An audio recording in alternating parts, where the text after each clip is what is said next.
بسم اللہ والصلاة والسلام علی رسول اللہ. الانتباہات المفیدہ عن الاشتباہات الجدیدہ پر انشاءاللہ آج دوسری نشست ہے. میرے خیال ہے پچھلی دفعہ تو کون سر آپ تھے، میرے خیال ہے ریحان صاحب تھے، اور تو کوئی بھی شاید ریپیٹ نہیں. آپ بھی تھے پھر نہیں، اور کوئی بھی ایسا نہیں جو پہلے پچھلی نشست میں تھا. بہرحال اس طرح سے ظاہر کتاب کا ایک سیکوینس ہوتا ہے تو اس میں ذرا بات کرنا مشکل ہو جاتی ہے اگر لوگ جو ہیں وہ ظاہر ہے یعنی ہر دفعہ اگر نئے چہرے سامنے ہوں گے تو جو پہلے باتیں کی تھیں وہ کچھ دہرانی پڑیں گی، اور ظاہر ہے بہت سی باتیں جو آپ کر رہے ہوتے ہیں پہلے پچھلی باتوں کو پریزیوم کر رہے ہوتے ہیں کہ ہم بات کر چکے ہیں، تو اس بات کی بنیاد پر آپ اگلی بات کرتے ہیں. بہرحال ہم شروع کرتے ہیں. تو پچھلی دفعہ ہم نے جو ہے وہ جو اس کتاب کے مصنف تھے مولانا اشرف علی صاحب تھانوی، ان کا کچھ تعارف کروایا تھا. تو تعارف تو میں ریپیٹ نہیں کروں گا، جو لوگ جاننا چاہیں وہ ریکارڈنگ سن سکتے ہیں اس کی. اس کے بعد جو ہے ہم نے یہ دیکھا تھا کہ یہ کتاب کیا ہے، اس کتاب کا جو ہے وہ منہج کیا ہے، اس کتاب کے مخاطب کون ہے، اور اس کتاب کا موضوع کیا ہے. یہ سب کچھ ہم نے دیکھا تھا، اور موضوع کا تعارف کروایا تھا کہ موضوع اصل میں اس کا علم کلام ہے، اور علم کلام جو ہے علم کلام جدید ہے. ٹھیک. پھر ہم نے یہ کوشش کی تھی بیان کرنے کی کہ بھئی علم کلام کی جو ہے وہ تعریف کیا ہے، اور اس کے بعد اس کتاب کی پلیسمنٹ کیا ہے اس روایت میں اور اس علم کلام کے پورے آپ کہہ سکتے ہیں کہ ایک ڈسکورس کے اندر. تو ایک تعریف ہے، میں ریپیٹ کر دیتا ہوں کہ بھئی علم یقتدر معه بإثبات العقائد الدینیہ بإیراد الحجج ودفع الشبہ، کہ ایک ایسا علم ہے جس کے ذریعے سے یہ ممکن ہو جاتا ہے یقتدر معه بإثبات العقائد الدینیہ، کہ آپ عقائد دینیہ کا اثبات کریں. ٹھیک ہے. بإیراد الحجج، حجتوں کو پیش کر کے، دلیلوں کو پیش کر کے، یعنی اس بات ہوگا عقائد دینیہ کا دلیلوں کے ذریعے، دلائل کے ذریعے. ٹھیک ہے. بإیراد الحجج ودفع الشبہ، اور شبہات کو دفع کر کے، جو اعتراضات ہیں، شبہات ہیں، جو اور اس طرح کے معاملات ہیں. آپ تو تھے میرے خیال ہے، جی آپ تھے. جو شبہات تھے ان کو، جو ان کا دم کو دفع کرنا، یعنی ان کو دلیلوں کی بنیاد پر ان کو رفع کیا جائے. تو بنیادی طور پہ تین جیسے اس کے آپ کہہ لیں کہ تین کام کیے جاتے ہیں. ایک ہوتا ہے بیان عقائد، کہ آپ عقائد جو ہیں، ڈاکٹرنز ہیں، آپ کی بنیادی کریڈ کیا ہے اس کو بیان کرتے ہیں کہ یہ ہے. ٹھیک. اس کے بعد ہوتا ہے اثبات عقائد، عقائد کو ثابت کیا جاتا ہے. تو جو ثابت کیا جاتا ہے ظاہر ہے کوئی ایسی شے ہوگی جو کامن ہوگی انسانوں کے بیچ میں، تو اس کو ہم عقل کہتے ہیں. تو عقل کی بنیاد پر، عقلی دلائل کی بنیاد پر، عقلی اور نقلی دلائل کی بنیاد پر ثابت کیا جاتا ہے. ٹھیک ہے. یہ اس بات عقائد ہے. اس کے بعد جو تیسرا کام ہوتا ہے وہ ہے دفع شبہات. جتنے بھی اعتراضات وارد اس پر ہو رہے ہیں، جو مسائل ہیں، شبہات ہیں، ٹھیک ہے، تو ان کا جواب دینا. تو اگر ایک جو کامل کتاب ہوتی ہے اس میں علم کلام کی، اس کے اندر بیان عقائد بھی ہوتا ہے، اثبات عقائد بھی ہوتا ہے، اور دفع شبہات بھی ہوتا ہے. ٹھیک ہے. لیکن یہ جو کتاب ہے یہ، اس میں بیان عقائد نہیں ہے. ٹھیک. اس میں جو ہے وہ اس طریقے سے تمام عقائد کا اثبات بھی نہیں ہے، اور اس میں دفع شبہات ہے، اور وہ دفع شبہات بھی ایک خاص تناظر میں ہے. تو یعنی آپ کہہ سکتے ہیں وہ جدید آدمی جو نیچریت زدہ ہے، جو بہت زیادہ نیچرلزم سے، نیچرل فلسفی سے بہت زیادہ متاثر ہے، اور ایک خاص عہد میں جو یہ نئے نیا متاثر ہوئے تھے لوگ بر صغیر میں، سر سید اور ان کی پوری لیگیسی پہ بہت یہاں بات ہو چکی ہے. تو وہ لوگ اصل میں اس کے مخاطب تھے، اور اس کا زمانہ بھی جو ہے 1909 ہے، کیونکہ 1909 میں یہ لکھی گئی تھی. اور میں دیکھا تھا اس کے وجہ تالیف رسالہ میں کہ کہ اس میں بتایا گیا ہے کہ بھئی یہ علی گڑھ جب کا دورہ تھا حضرت مولانا تھانوی کا، تو اس دورے میں ہی ایک خطاب کی ان کو دعوت دی گئی وہاں پہ. تو اس خطاب میں بھی ان کو لگا کہ بھئی جیسے ان کے اندر کچھ انصاف ہے اور کچھ جیسے فہم کے آثار ہیں، تو پہلے سے ان کے ذہن میں یہ پروجیکٹ تھا کہ بھئی شبہات کو جمع کیا جائے، اس کا جواب دیا جائے. تو گویا اس سے ان کو ایک مہمیز مل گئی. انہوں نے جو ہے کہا کہ بھئی بجائے اس کا انتظار کرنے کے کہ ہر شبے کا انتظار کیا جائے، تو بس ایک بنیادی کچھ قواعد اور جو مجھے معلوم ہے وہ اس کتاب میں اس کا جو ہے اس کا مطلب ایک حل پیش کر دیا جائے. یعنی ان اصول موضوعہ جو آغاز میں ہے، جو فرسٹ پرنسپلز ہیں، ایکزیمز ہیں، ان کا انطباق کچھ خاص مسائل پر کر دیا جائے. تو اس سے گویا یہ کتاب وجود میں آ گئی. ہم تفصیل سے بات پچھلی دفعہ ہم اس پہ کر چکے ہیں. ٹھیک ہے جی. تو خیر ہم نے دیکھا کہ علم کلام کی تعریف یہ ہے، تو یہ کتاب علم کلام کی ہے، لیکن فرق یہ ہے کہ اس میں اس طرح سے بیان عقائد نہیں ہے. ٹھیک ہے. دفع شبہات ہے، وہ بھی خاص تناظر میں، اور جو ہے وہ اس بات عقائد بھی ہے، کچھ عقائد کا اس بات ہے. ٹھیک ہے. ایک اور جو فرق ہے اس کے اندر اور پرانی کتابوں میں فرق یہ ہے کہ جو علم کلام تھا روایتی، اس کے اندر جو ہے نا عام طور پہ عملی مسائل یا عملیات وغیرہ زیر بحث نہیں آتے تھے، صرف اعتقادیات زیر بحث آتے تھے، اعتقاد سے متعلق مسائل. ٹھیک ہے. جو ڈاکٹرن سے متعلق ہیں، کریڈ سے متعلق ہیں، عقیدے سے متعلق ہیں. عملیات جو ہیں، عملی احکام ہے، وہ زیر بحث نہیں آ رہے. یعنی وہ عملی احکام کی ریشنلٹی کیا ہے، ان کی مصلحت کیا ہے، حکمت کیا ہے، یہ زیر بحث نہیں تھا. ٹھیک ہے. تو لیکن اس کے اندر جو ہے وہ عملیات کو بھی کچھ زیر بحث لایا گیا، کیونکہ اس زمانے میں یہ ایک ٹرینڈ شروع ہو چکا تھا. اس زمانے میں کافی یہ بات تھی کہ بھئی یعنی جدید علم کلام کو جو نعرہ لگایا گیا اس میں اکثر جو تھے وہ عملی مسائل ہی تھے. یعنی اکثر جو ہے عملی مسائل اور اس طرح کی چیزوں کے بارے میں گفتگو کی جا رہی تھی کہ بھئی ان کی حکمت یہ ہے، ان کی ریشنلٹی یہ ہے، ان کی مصلحت یہ ہے. کیونکہ ہم نے دیکھا تھا پچھلی دفعہ کہ ایک پورا پیراڈائم شفٹ ہو گیا تھا. یعنی پہلے آپ کہہ سکتے ہیں خاص معنوں میں کہ پہلے کیا تھا کہ اصول عقل سے ثابت ہوتے تھے، ٹھیک ہے. اس کے بعد جو ہے نا فروعات پر جو ہے عقل بحث نہیں کرتی تھی، ٹھیک ہے، اصول ثابت ہوتے تھے عقل سے، ٹھیک ہے. لیکن جب الٹا ہو گیا معاملہ کہ جب آپ کہہ سکتے ہیں کہ پوسٹ کانٹین، اس کے اندر کیا ہو رہا ہے؟ اس کے اندر یہ ہو رہا ہے کہ بھئی اصل میں تو انسانی معاملات، انسانی عقل جو ہے وہ استعمال ہوگی اس دنیا کے معاملات میں، ٹھیک ہے. اور جو ماورائی معاملات ہیں، خدا ہے، روح ہے، اس طرح کی چیزیں ہیں، وہ تو عقل کے ڈومین سے باہر ہے، ٹھیک ہے. تو گویا یہ ایک جیسے شفٹ ہو گیا تھا. تو جو اس لیے بہت حد تک وہ جو مباحث تھے پرانے وہ ایک لحاظ سے ریلیونٹ بھی ہو گئے تھے اس اعتبار سے. تو چونکہ ان جو جدید لوگ تھے زیادہ تر عملی مسائل کو زیر بحث لا رہے تھے. تو خیر اس میں چونکہ عملیات کو بھی جو ہے وہ زیر بحث لایا گیا ہے، لیکن ان عملیات کو انہی اصولوں کے تحت رکھ کے جو ہے نا ان کو ڈسکس کیا گیا. ایسا نہیں ہے کہ جو جدید لوگوں نے طرز فکر اختیار کیا تھا کہ اپنے زمانے کی، اپنی عہد کی ریشنلٹی سے متاثر ہو کر ان اعمال کو دیکھنا، ٹھیک ہے. اس کے بجائے یہ تھا کہ وہی اصول جو پرانے علم کلام کے تھے، وہ جو پہلے سے اسٹیبلش ہو گئے تھے، ان کی روشنی میں ان کو رکھ کے دکھایا اور بتایا کہ اصل میں ان کو دیکھنے کا طریقہ یہی ہے، ٹھیک ہے جی. تو ہم نے دیکھا تھا کہ نیچریت پر اس میں رد ہے اصلاً، اور پھر جو نیچریت سے متاثر تھے بہت سے مسلمان مفکرین، انہوں نے علم کلام جدید کا نعرہ لگایا. انہوں نے کہا، سر سید نے سب سے پہلے بات کی کہ علم کلام جدید کی حاجت ہے. اور اس کے بعد شبلی نے یہ بات کی، شبلی نعمانی کی کتاب جو تھی الکلام اور علم الکلام، وہ اس سے پہلے آ چکی تھی، ٹھیک ہے. تو اس کے بارے میں تھانوی نے یہ بتایا کہ بھئی جدید علم الکلام کے جو نعرہ ہے اس کا صحیح مطلب، اگر اس کا کوئی مطلب ہے اور صحیح مطلب کیا ہو سکتا، یعنی کن معنوں میں وہ درست ہے اور کون سے ایسے معنی ہیں جن میں وہ باطل ہے، ٹھیک ہے. تو یہ وجہ تالیف رسالہ جو ہم پڑھ چکے ہیں اس میں انہوں نے یہ بات واضح کی تھی، ٹھیک ہے. پھر میں نے کوئی ایسے مقاصد نوٹ کیے تھے علم کلام جدید کے حوالے سے کہ بھئی وہ جو لوگ، جن لوگوں کا عام جو نعرہ لگاتے ہیں، ان کا مقصد کیا ہوتا. تو ان کا مقصد ایک تو یہ ہے کہ بھئی اسلام کو عہد جدید کے مطابق بنا دیا جائے، ٹھیک ہے. یعنی عہد جدید کو کرائیٹیریا بنایا جائے گا اور اسلام کو اس پر پرکھا جائے گا. تو جو چیز اس کے ساتھ فٹ بیٹھے گی اسے مان لیا جائے گا، جو نہیں بیٹھے گی اسے رد کر دیا جائے گا یا اس کی تعویل کر لی جائے گی، ٹھیک ہے. پہلی بات یہ تھی. پھر یہ کہ قطعیات کو ظنیات بنا دیا جائے. بہت سے قطعی معاملات ہیں ہمارے دین میں، ان کو ظنی بنا دیا جائے، قطعی نہ رہنے دیا جائے. یعنی جدید علم کلام کے مقاصد ہیں اس کے اندر جو ہے آپ کہہ سکتے ہیں اس کے اندر ہی پائے جاتے ہیں.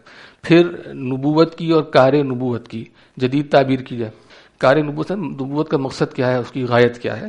تو نبوت اور کار نبوت کی جدید تعبیر کی جائے. بتایا جائے کہ انبیاء اس لیے آتے ہیں کہ اصل میں انسانوں کو غلامی سے نجات دی جائے، دنیا میں امن قائم ہو جائے، دنیا کے اندر ایک عادلانہ نظام قائم ہو جائے، وغیرہ وغیرہ. یہ سارے مقاصد آپ کہہ سکتے ہیں ایک خاص عہد میں پیدا ہو رہے ہیں جب نبوت کی تعبیر ایک خاص طریقے سے کی جا رہی ہے.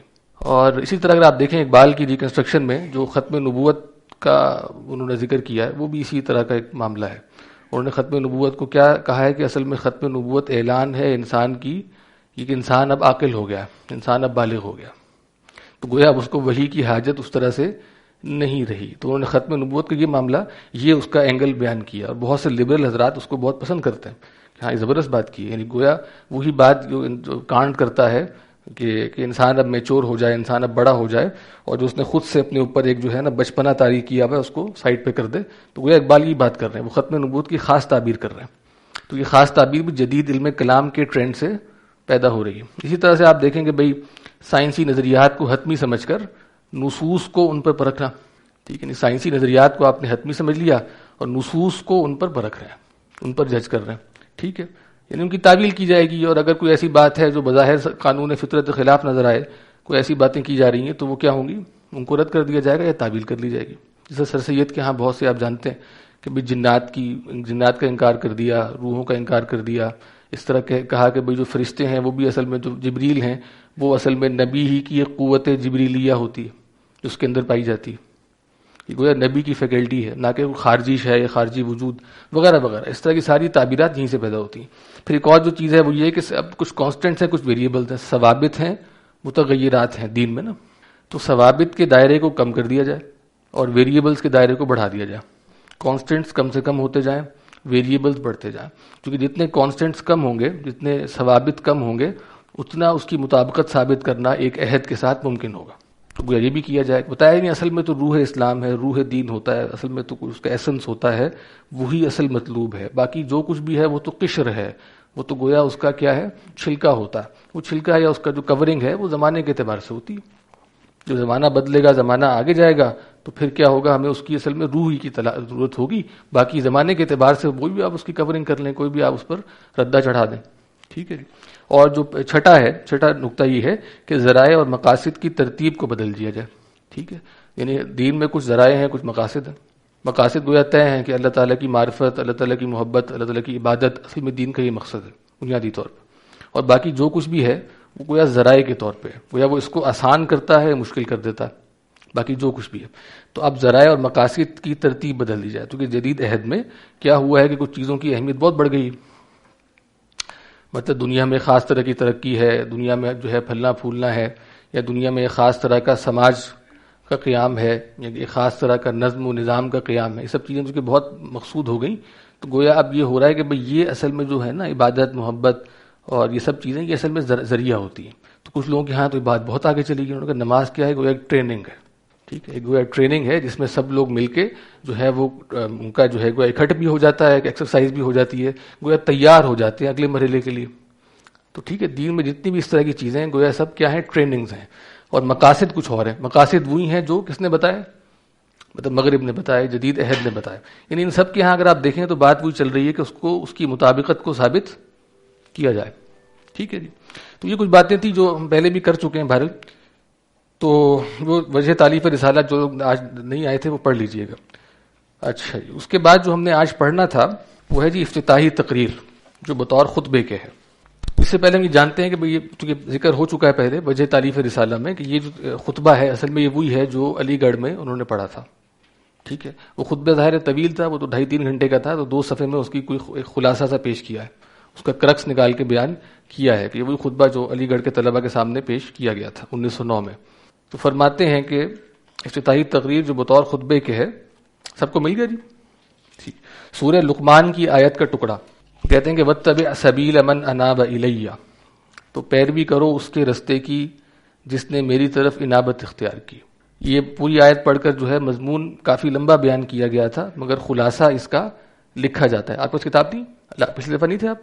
اچھا یہ کتاب ذرا ان کو دے دیں عرفان صاحب اگر ہے تو اس کا خلاصہ لکھا جاتا ہے۔ تو فرماتے ہیں کہ آج کی تقریر کسی خاص مقصود پر واز نہیں ہے، بلکہ مختصر طور پر صرف ان اسباب کا بیان کرنا ہے جن سے آج تک مواعظ علماء کے آپ کو کم نافع ہوئے ہوں گے، ٹھیک ہے۔ تو کہہ رہے ہیں کوئی خاص مقصد ہمارا نہیں ہے آج کی تقریر کا، صرف ان اسباب کا بیان کرنا ہے جس کی وجہ سے جو علماء بات کرتے ہیں، علماء دین بات کرتے ہیں، وہ مطلب ان کی بات آپ کے لیے کم نافع ہوتی ہے، آپ کے لیے سود مند نہیں ہوتی، نافع نہیں ہوتی۔ اور اگر ان اسباب کی تشخیص کے بعد تلافی نہ کی گئی، وہی اسباب جس کی وجہ سے علماء کی بات آپ کو کم نافع ہوتی ہے، تو آئندہ کے مواعظ بھی اگر ہوں اسی طرح غیر نافع ہوں گے۔ یہ پرانی زبان ہے کافی، اور علماء کی زبان ہے بھی خیر آسان چل رہا ہے، بعض باتیں خاصی مشکل سی ہوتی ہیں، کسی کو سمجھ نہ آئے تو پوچھ سکتے ہیں، بہرحال ہم کافی اس کو کوشش کریں گے کہ سہل کر کے بیان کر دیں۔ تو کہہ رہے ہیں کہ ان اسباب کی تشخیص اگر نہ کی گئی تو ہو سکتا ہے کہ آئندہ کے جو مواعظ ہیں وہ بھی آپ کو غیر نافع ہو جائیں، ٹھیک ہے۔ تو ضرورت ہے کہ ان اسباب کی تشخیص کی جائے۔ اب کیا فرماتے ہیں، کہتے ہیں ان اسباب کا حاصل آپ کی چند کوتاہیاں ہیں، ان اسباب کا حاصل آپ کی چند کوتاہیاں ہیں۔ آپ دیکھیں کہ یہاں پہ جو وہ طریقہ کار اختیار کر رہے ہیں نا، بالکل نان اپولوجیٹک ہے، یعنی غیر معذرت خواہانہ ہے۔ یہ نہیں کہہ رہے کہ ہاں ہمارا کچھ مطلب ایسی آگے پیچھے کچھ ایسے جو سامنے لوگ بیٹھے ہیں، آپ دیکھیں اس زمانے میں علی گڑھ کے سارے طلبہ ہیں، ایک خاص جدید پڑھا لکھا طبقہ ہے جن کو ہم مسٹر کہتے ہیں، اور اس وقت جو مسٹر ملا کی تفریق تھی نا بہت زیادہ تھی اب سے، اب اتنی نہیں ہے، اب تو ہر جیسے چیزیں مکس ہو گئی نا کافی، وہ تو مسٹر ایک خاص چیز تھی باقاعدہ، اور ملا اور مسٹر میں تفریق بہت زیادہ تھی، اب اتنی نہیں ہے۔ بہرحال مسٹر حضرات کو ہی کہنا اتنا آسان نہیں ہے، تو کہہ رہے ہیں اس کا ان اسباب کا حاصل آپ کی چند کوتاہیاں ہیں، ٹھیک ہے۔ تو بالکل ایسے نان اپولوجیٹک ہے کہ آپ کی چند کوتاہیاں آپ ان پہ غور فرمائیں، ٹھیک۔ تو گویا اس میں یہ اشارہ بھی ہے نا کہ مسئلہ زیادہ تر عہد جدید میں ہے، ٹھیک ہے، مسئلہ عہد جدید میں ہے، مسئلہ اصل میں کیا ہے، نیچریت زدگی میں ہے، مسئلہ جو ہے وہ نیچریت زدہ عقائد و اعمال میں ہے، ٹھیک ہے۔ اور جو نئی روشنی ہے، نئی روشنی جیسے ایک اصطلاح استعمال بھی کی گئی یہاں پہ پہلے، جو خواجہ عزیز الحسن صاحب مجذوب کی نظم ہے اس میں نئی روشنی کا لفظ استعمال کیا گیا، اسی جدیدیت، اسی نیچریت کے لیے. تو گویا نئی روشنی کی ظلمت ہے یہ. ٹھیک ہے. تو گویا ایک اور کتاب بھی ہے تھانوی کی، اس کا نام ہے اصلاح انقلاب امت. تو ان کا خیال یہ ہے کہ اصل میں انقلاب تو آ چکا ہے، اس کی اصلاح کی ضرورت ہے. یہ الٹا کر دیا نا، عام طور پر انقلاب کی حاجت ہے. تو انہوں نے کہا کہ بھئی اصل میں انقلاب تو آ چکا ہے، مسلمانوں کے عقائد میں، اعمال میں انقلاب آ چکا ہے، اب اس انقلاب کی اصلاح کی ضرورت ہے. تو اصلاح انقلاب امت. تو گویا یہاں بھی کہہ رہے ہیں کہ آپ کے عقائد میں، اعمال میں گویا انقلاب آ چکا ہے، اس کی اصلاح کی ضرورت ہے. فرماتے ہیں اول کوتاہی یہ ہے کہ شبہات باوجود یہ کہ روحانی امراض ہیں مگر ان کو مرض نہیں سمجھا گیا. ٹھیک ہے. مگر یہی وجہ ہے کہ ان کے ساتھ وہ برتاؤ نہیں کیا گیا جو امراض جسمانیہ کے ساتھ کیا جاتا. اب غور فرمائیں کہ دیکھیں، یعنی یہ بھی ایک جدید عہد کا مسئلہ ہے نا. مطلب اس میں یہ ہے کہ شبہ جو ہے، یا جو خاص طرح کا کرٹیکل تھنکنگ ہے، ایک خاص طرح کی اسکیپٹسزم ہے، گویا وہ انسانی کمال ہے. ٹھیک ہے. تو آپ جانتے ہیں فلسفے کے بارے میں کہا جاتا ہے کہ بھی اس کا جو آغاز ہے وہ بھی شک سے ہے، اس کا انجام بھی گویا شک پر ہوتا ہے، انجام کبھی یقین پر نہیں ہوتا. اسی وجہ سے تمام فلاسفہ کے جو ساری آراء ہوتی ہیں کبھی آپس میں نہیں ملتی، ہر ایک کی رائے دوسرے سے فرق ہوتی ہے. ہر آنے والا پچھلے کی تکذیب کرتا ہے، جس طرح انبیاء کے ہاں یہ معاملہ ہے نا کہ ہر آنے والا پچھلے کی تصدیق کرتا ہے. تو گویا فلاسفہ کے ہاں معاملہ یہ ہوتا ہے کہ ہر آنے والا پچھلے کی تکذیب کرتا ہے، اس کا انکار کرتا ہے. تو یہ مدنی اس کی طرف اشارہ ہے کہ بھئی جو ہے نا اصل میں اس کو کمال سمجھ لیا گیا. شبہات کو مرض نہیں سمجھتے بلکہ اس کے الٹ کیا ہے، کمال سمجھتے ہیں. ٹھیک ہے. اب جانتے ہیں کہ فلسفے میں بھی سوالات مقصود بذات ہوتے ہیں. یعنی سوالات کیا ہیں، وہ اینڈ ان اٹ سیلف ہے، جوابات مقصود نہیں ہیں. سوال اصل میں اہم ہوتا ہے. ٹھیک ہے نا. اور یعنی کویسچن جو ہیں وہ اصل میں for the sake of question them self, یعنی ان کے اپنے ہی اس کے لیے ہوتے ہیں، نہ کہ جوابات کے لیے. اس پر اگر آپ دیکھیں تو یعنی جوابات اہم نہیں ہوتے، جوابات ہر فلسفی کے فرق ہوتے ہیں. اور شک بھی شک کے لیے ہے، شک بھی شک کے لیے ہے. یعنی شک کا بھی کوئی اور مقصد نہیں، یقین تک پہنچنا مقصد نہیں ہوتا. اگر آپ دیکھیں سورۃ دخان میں ایک آیت آتی ہے کہ بل ہم فی شک یلعبون، بل ہم فی شک یلعبون، گویا وہ اپنے شک میں گویا کھیل رہے ہیں، جو شک کو انجوائے کر رہے ہیں. بل ہم فی شک یلعبون. تو ہوتا یہ ہے نا کہ شک میں اگرچہ اذیت ہے خاص طرح کی، لیکن ایک لذت بھی ہے. یعنی ایک لذت ہے بہت زیادہ، کیونکہ اس میں کیا ہے، وہی بات کہ راحت آزادی میں ہے نا، آزادی میں راحت ہے. تو شک اگر آپ یقین تک پہنچیں گے تو آپ اپنی آزادی کو گویا کرٹیل کر لیں گے، آپ آزادی کو محدود کر دیں گے. کیونکہ یقین کا مطلب ہے رسپانسبلٹی. ٹھیک ہے. اب آپ گویا رسپانسبل ہے نا، آپ نے کچھ کرنا بھی ہے. اگر آپ نے حقیقت کو جان لیا ہے تو آپ کا کیا اس کے ساتھ تعامل ہوگا، آپ نے کیا کرنا ہے، یہ آپ گویا اس کے رسپانسبل ہیں آپ. لیکن آپ شک میں رہیں گے تو آپ آزاد رہیں گے. ٹھیک ہے. تو گویا شک میں ایک خاص طرح کی اذیت ہے لیکن ایک لذت بھی ہے. تو اس کی طرف اشارہ کر رہے ہیں. جیسے ہوتا ہے نا کہ حتمی جوابات ہوں گے تو اس سے کیا ہوگا، احساس ذمہ داری پیدا ہوگا. تو اس سے انسان نے بچنا ہے، اور ان سے آزادی کو قربان کرنا آسان نہیں ہے، ادھار کے لیے خاص طور پہ آسان کام نہیں. تو یہاں یہ فرما رہے ہیں کہ بھئی اول کوتاہی یہ ہے کہ شبہات باوجود یہ کہ روحانی امراض ہیں. تو جن لوگوں کتاب جو اور لے ہیں، کچھ لوگ نئے آئے ہیں ان کو کتاب دے دیں. تو فرماتے ہیں کہ اول کوتاہی یہ ہے کہ شبہات باوجود یہ کہ روحانی امراض ہیں مگر ان کو مرض نہیں سمجھا گیا. یہی وجہ ہے کہ ان کے ساتھ وہ برتاؤ نہیں کیا گیا جو امراض جسمانیہ کے ساتھ کیا جاتا ہے. یہ بہت اہم بات ہے. پھر فرماتے ہیں کہ دیکھیے، اگر خدا نہ خواستہ کبھی کوئی مرض لاحق ہوا ہوگا تو کبھی یہ انتظار نہ ہوا ہوگا کہ کالج میں جو طبیب یا ڈاکٹر متعین ہے وہ خود ہمارے کمرے میں آ کر ہماری نبض وغیرہ دیکھے اور تدبیر کرے. یہ ہم انتظار نہیں کرتے کہ تو بیماری اگر ہمیں جسمانی ہو گئی ہے تو وہ خود ہمارے پاس آئے اور ہماری نبض دیکھے، ہم اس کے پاس نہ جائیں. ایسا نہیں ہوتا. ٹھیک ہے. تو اس کو ہم مرض سمجھتے ہیں اور ہم صحت کو مطلوب بھی سمجھتے ہیں. ٹھیک ہے. ہم چاہتے ہیں کہ ہمیں صحت حاصل ہو جائے، ہم اسی جو ہے نا حالت مرض میں نہ رہیں.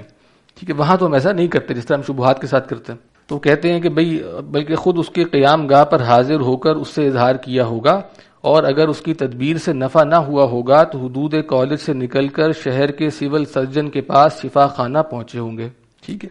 اور اگر اس سے بھی فائدہ نہ ہوا ہوگا تو شہر چھوڑ کر دوسرے شہروں کا سفر کیا ہوگا، اور مصارف سفر و فیس طبیب و سامان ادویہ میں بہت کچھ خرچ بھی کیا ہوگا. ٹھیک ہے. یعنی مراد ہے بہت کچھ پلے سے لگائیں گے، بہت پیسہ خرچ کریں گے، وقت خرچ کریں گے اگر آپ کو جسمانی مرض لاحق ہے.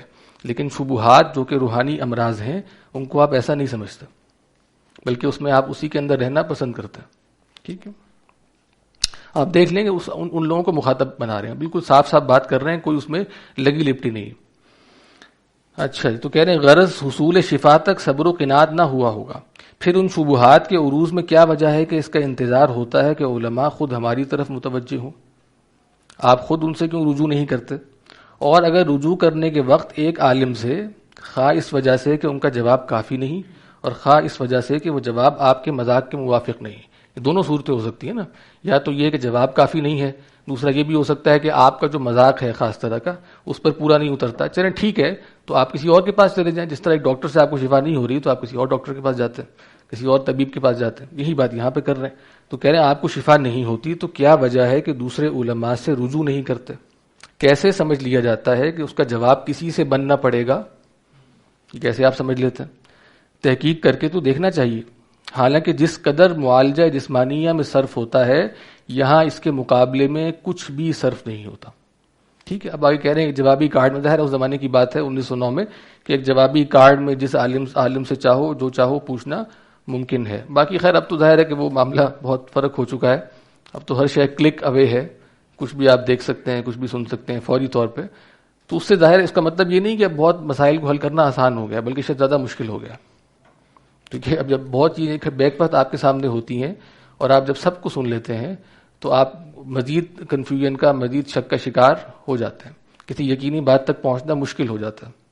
اور ہو بھی یہ رہا ہے کہ آپ کو کوئی محنت نہیں کرنی پڑ رہی، کوئی مثبت، گھر بیٹھے بیٹھے جو بھی آپ کلک کریں گے سامنے آ جائے گا، تو آپ آرام سے، تو اصل میں تو یہ ہے نا کہ آپ کا طلب ہو، اس طلب میں اور جو مطلوب ہے کچھ فاصلہ بھی ہو، اس کو حاصل کرنے کے لیے کچھ محنت بھی کریں، کچھ وقت لگائیں، کچھ مال لگائیں، پھر آپ اس تک پہنچیں۔ ایسا تو ہے نہیں بس بیٹھے بیٹھے ہر چیز مل جائے گی فٹافٹ، تو اس میں ظاہر ہے اس کی اہمیت بھی نہیں ہوگی، اور آپ اپنے خواہشات پر ہر چیز کو پرکھ رہے ہوں گے، ٹھیک ہے نا۔ تو اس سے مطلب بہرحال یہ ہے کہ اب تو یہ مسئلہ مزید مشکل ہو گیا۔ اگرچہ بعض لوگ کہتے ہیں نہیں علم بہت زیادہ ہو گیا، بہت چیزیں آسان ہو گئی، لیکن دیکھا جائے تو اصل میں گہرائی ختم ہو گئی، اور دیکھا جائے تو گویا اب کسی بات کی کوئی اہمیت نہیں ہے، ہر بات جو ہوتی ہے وہ بہت سے کانٹینٹ میں سے ایک کانٹینٹ ہوتی ہے، بس اس سے زیادہ کچھ نہیں ہوتی۔ بہرحال تو یہ تھا پہلی کوتاہی، اور پہلی کوتاہی یہ ہے کہ آپ روحانی امراض کو مرض نہیں سمجھتے۔ روحانی امراض کیا ہیں؟ شبہات ہیں، کہ آپ کو شبہات، ڈاؤٹس ہیں، ٹھیک ہے، پہلی بات یہ۔ اور پھر فرماتے ہیں کہ دوسری کوتاہی یہ ہے، کوئی سوال کرنا ہو تو بیچ میں بھی کر سکتے ہیں۔ دوسری کوتاہی یہ ہے کہ اپنی فہم اور رائے پر پورا اعتماد کر لیا جاتا، ٹھیک۔ اب دیکھیں دوسری بات بھی بہت بنیادی ہے، وہ بھی ایک خاص معنوں میں جدید آدمی کا بہت بڑا مسئلہ ہے، ٹھیک ہے، کہ وہ اپنی اس پر جو ہے وہ کیا ہے، اپنی فہم اور اپنی رائے پر پورا اعتماد کرتا ہے، کیونکہ اصل میں کیا ہے، وہ سیلف گورنڈ اٹانومس بینگ ہے، وہ خود اپنی رائے رکھتا ہے، وہ خود اپنے فیصلے کرتا ہے، وہ خود طے کرتا ہے کیا شر ہے، کیا خیر ہے، کیا حسن ہے، کیا قبح ہے، وہ سارا کچھ خود طے کرتا ہے۔ پھر آپ یہ بھی جانتے ہیں کہ جس طرح کہا گیا نا کہ بھئی ہاں خود سے سیکھو، خود سے جانو، dare to know, dare to use your own reason, وغیرہ وغیرہ، یہ سارا کچھ یہی ہے نا، اپنی عقل خود استعمال کرو، اور جو ایک خاص طرح کی میچورٹی ہے، تم نے جو اپنے اوپر طاری کی ہوئی ہے، ایک بچپنا ہے، اس سے نکل جاؤ، ٹھیک ہے۔ یعنی اب کیا ہے کہ انسان اپنی عہد طفولیت سے نکل جائے، بچہ نہ رہے، بڑا ہو جائے، اپنے فیصلے خود کرے اور اپنی رائے پر اعتماد کرے، ٹھیک ہے۔ جس طرح وہ بھی آتا ہے نا کہ جیسے حدیث میں آتا ہے نا اعجاب کل ذی رأی برأیہ، کہ ہر آدمی جو ہے اپنی رائے ہی پر گویا عجب کا شکار ہوگا، اپنی رائے ہی کو بہت پسند کرے گا، اور تقلید جو ہے، تقلید سے انسان بچتا ہے۔ بہرحال کہہ رہے ہیں کہ کوتاہی یہ ہے کہ اپنی فہم اور رائے پر پورا اعتماد کر لیا جاتا ہے کہ ہمارے خیال میں کوئی غلطی نہیں ہے، اور یہ بھی ایک وجہ ہے کسی سے رجوع نہ کرنے کی۔ فرماتے ہیں سو یہ بڑی غلطی ہے، اگر اپنے خیالات کی علماء سے تحقیق کی جاوے تو اپنی غلطیوں پر اس وقت اطلاع ہونے لگے۔ یہ بھی دوسرا مسئلہ ہے، دوسرا مسئلہ آپ کہہ لیں وہی جدید آدمی کا مسئلہ ہے، وہ نیچری زدہ آدمی ہے، اس کا مسئلہ ہے، اور یہ آج کل بھی یہ مسئلہ پایا جاتا ہے، یعنی بہت ریلیونٹ اگر دیکھا جائے تو۔ تیسری کوتاہی کیا؟ تیسری کوتاہی یہ ہے کہ اتباع کی عادت کم ہے، ٹھیک ہے، اتباع کی عادت نہیں ہے، اور اسی سبب سے کسی امر میں ماہرین کی تقلید نہیں کرتے۔ مطلب اپنی رائے پہ جب اعتماد بہت زیادہ ہے تو اتباع کیوں ہوگا، تقلید کیوں ہوگی، وہی بات جو پہلے ہم نے کی، تقلید نہیں کرتے، اور ہر امر میں دلائل و اسرار و لمیات ڈھونڈے جاتے ہیں۔ دلائل جو ہے وہ دلیل کی جمع ہے، اسرار سر کی جمع ہے، راز، اور لمیات لما کی جمع ہے، لمیات لما سے کیوں کیوں کیوں، یعنی ہر بات کے بارے میں کہتے ہیں کیوں یہ ہے، کیوں وہ ہے، وغیرہ وغیرہ۔ اسی طرح اس کی دلیل جاننا چاہتے ہیں ہر معاملے کی، اسی طرح اس کے راز، اس کے اسرار، اس کی حکم، اس کی مصلحتیں، وہ سب جاننا چاہتے ہیں، ٹھیک ہے۔ حکم و اسرار و لمیات ڈھونڈے جاتے ہیں۔ اگر حالانکہ ہم نے ذکر کی بات شروع میں کی نا کہ یہ الٹا ہو گیا نا، پہلے یہ تھا کہ بھئی اصل میں عقل کا موضوع کیا تھے، بنیادی عقائد تھے، اصول تھے کچھ، ٹھیک ہے. اس کے بعد جہاں تک معاملہ ہے یہ فروعات کا، اعمال کا، عملیات کا، وہ اصل میں عقل کا اس طرح سے موضوع نہیں ہے. وہاں سر تسلیم خم ہوتا ہے. بس دیکھا یہ جاتا ہے کہ وہ فروعات کا اصل سے تعلق ہے کہ نہیں، اس شاخ کا اس کی جڑ سے تعلق درست ہے یا نہیں، اس کو چیک کیا جاتا ہے. اگر تعلق صحیح ہے، سمجھ رہے ہیں بات، تو پھر اس کو مانا جاتا ہے، کیونکہ وہ اصل سے جڑ رہی. اصل کو کوشچن کر سکتے ہیں آپ، ٹھیک ہے. اصل کو ماننے کے بعد پھر ہر جگہ سوال اٹھانا کہ بھئی اس کی ریشنلٹی کیا ہے، اس کی حکمت کیا ہے، اس کی مصلحت کیا ہے، اس کے بارے میں بتائیں، تو یہ درست نہیں ہے. تو کہہ رہے ہیں یہ جدید آدمی کی عادت ہے. وہی بات جو ہم نے کہا کہ الٹا ہو گیا. ٹھیک ہے. اب عملی مسائل میں ہر بات پہ ریشنلٹی دریافت کی جاتی ہے، یعنی اگر آپ کہیں ریزنس جانی جاتی ہے، ریزنس کیا ہیں اس کی. ٹھیک ہے نا. اور وہ عقل بھی جو ہوتی ہے نا، جو دلائل و اسرار و لمیات ڈھونڈ رہی ہوتی ہے، وہ عقل بھی ایک خاص عہد میں پیدا ہوتی ہے نا، وہ ایک خاص عہد میں تشکیل پاتی ہے. ٹھیک ہے نا. تو اس کو سمجھتے ہیں کہ وہ تو معیار ہے، حالانکہ وہ معیار نہیں ہوتا، وہ ایک خاص تصور عقل ہوتا ہے جو خود ایک خاص عہد میں اس نے جنم لیا ہوتا. ٹھیک ہے. تو کہہ رہے ہیں حالانکہ غیر کامل کو بدون تقلید کامل کے چارہ نہیں، یعنی ایسا نہیں ہوتا بغیر تقلید کامل کے غیر کامل کو چارہ نہیں. یعنی غیر کامل جو ہے، جو کامل نہیں ہے، اس کے لیے لازمی ہے کہ وہ کسی کامل کی تقلید کرے. ہر علم، ہر فن میں ایسا ہی ہوتا. ٹھیک ہے. جو لوگ نہیں جانتے وہ ان سے پوچھتے ہیں جو جانتے ہیں، جو غیر کاملین ہوتے ہیں وہ ان کی پیروی کرتے ہیں جو کامل ہوتے ہیں. ہر علم میں ایسا ہی ہوتا. تو کہہ رہے ہیں اس سے یہ نہ سمجھا جائے کہ علماء شرائع کے پاس دلائل و علل نہیں ہے. یہ نہ آپ سمجھیں، اگر ہم کہہ رہے ہیں کہ نہیں بھائی یہ جو ہے نا ہر معاملے میں جو آپ پوچھ رہے ہیں آپ کا طرز عمل درست نہیں ہے، تو اس سے کوئی یہ نہ سمجھے کہ ہمارے پاس اس کا جواب نہیں ہے. ٹھیک ہے. یہ نہ سمجھیں آپ. سب کچھ ہیں، بہت سے ہیں، سب کچھ، سب کے دلائل بھی ہیں، اسرار بھی ہیں، لمیات بھی ہم جانتے ہیں بہت سی چیزوں کے، مگر بہت سے امور آپ کے افہام سے بعید ہیں. ابھی بڑی بات ہے نا کہ ان کے فہم کو چیلنج کر رہے ہیں. ٹھیک ہے. جدید آدمی کے فہم کو چیلنج کر رہے ہیں اور کہہ رہے ہیں کہ بہت سے معاملات آپ کے افہام سے بعید ہیں. ٹھیک ہے. اور جیسے اقلیدس کی کسی شکل، اقلیدس جیسے جیومیٹری کہتے ہیں، پرانے جو ایک نام ہے اس کا، کہ اقلیدس کی کسی شکل کا ایسے شخص کو سمجھانا، اس کی کوئی فارم ہے، اس کو سمجھانا جو حدود و اصول موضوعہ و علوم متعارفہ سے ناواقف ہو، جو اس کے ایگزیمز کو، جو اس کے فرسٹ پرنسپلز کو، جو اس کی بنیادی مقدمات ہی کو نہیں جانتا. اس کو کیسے آپ سمجھائیں گے کچھ شکل خاص اس کی؟ سمجھائی نہیں جا سکتی. وہ کہیں گے پہلے تم یہ علم سیکھ کر آؤ، پہلے یہ علم سیکھو، اس کے مقدمات کو سمجھو، اس کے ایگزیمز کو، فرسٹ پرنسپلز کو جان کر آؤ، اس میں مہارت پیدا کرو، پھر تمہارے اس مسئلے کا ہم جواب بھی دے سکتے ہیں، وہ جواب تمہاری سمجھ میں آ بھی جائے گا. لیکن کیونکہ تم اس کی بنیادی باتیں جانتے ہی نہیں، تو اس کے بارے میں اگر ہم کوئی بات کریں گے تمہیں سمجھ میں نہیں آئے گی. ٹھیک ہے. جس طرح ہر علم میں ہوتا ہے تو یہاں بھی ایسے ہی سخت دشوار ہے. اسی طرح شرائع کے لیے، شریعت کی جمع شرائع کے لیے کچھ علوم بطور آلات و مبادی کے ہیں. ٹھیک ہے. وہ آلات ہیں، مبادی مبدا کی جمع ہے نا. مبادی جیسے آپ کہہ لیں کہ اس کی بنیادیں ہیں، جیسے اس کی جو بنیاد، یعنی آپ کہہ لیں کہ جو جس کی بنیاد پر کوئی بات ہوتی ہے وہ مبادی ہے. ٹھیک ہے. کہ تعلیم تحقیق کے لیے ان کی تحصیل ضروری ہے. ٹھیک ہے. تو آلات و مبادی کی تحصیل طالب تحقیق کے لیے ضروری ہے، اور جو شخص ان کی تحصیل کے لیے فارغ نہ ہو، اس کے پاس وقت نہیں ہے، وہ کوئی اور کام کرتا ہے. ٹھیک ہے. تو اس کے لیے اگر فارغ نہیں ہے، اس کو تقلید سے چارہ نہیں، اس کو تقلید ہی کرنی پڑے گی. یہ نہیں ہو سکتا کہ آپ کو ایک موچی بھی، ایک ترخان بھی، انجینئر بھی، ڈاکٹر بھی آ کے ان کو پوری بات سمجھائی جا سکے. تو ایک آدمی اس نے زندگی لگا دی کسی علم میں، کسی فن میں، تو ظاہر ہے کہ وہ اس علم کو، فن کو زیادہ جانتا ہے آپ سے. بس آپ حضرات اپنا دستور العمل اس طرح قرار دیں کہ جو شبہ واقع ہو اس کو علماء سے حل ہونے تک برابر پیش کرتے رہیں، اور اپنی رائے پر اعتماد نہ فرماویں. اور جو یہ فرماویں وغیرہ پرانی ایک زبان ہے نا خاص.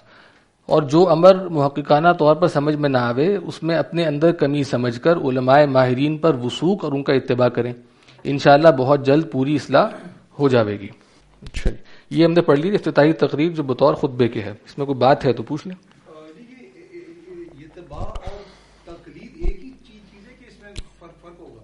ہاں، اتباع اور تقلید ایک ہی ہے تقریباً.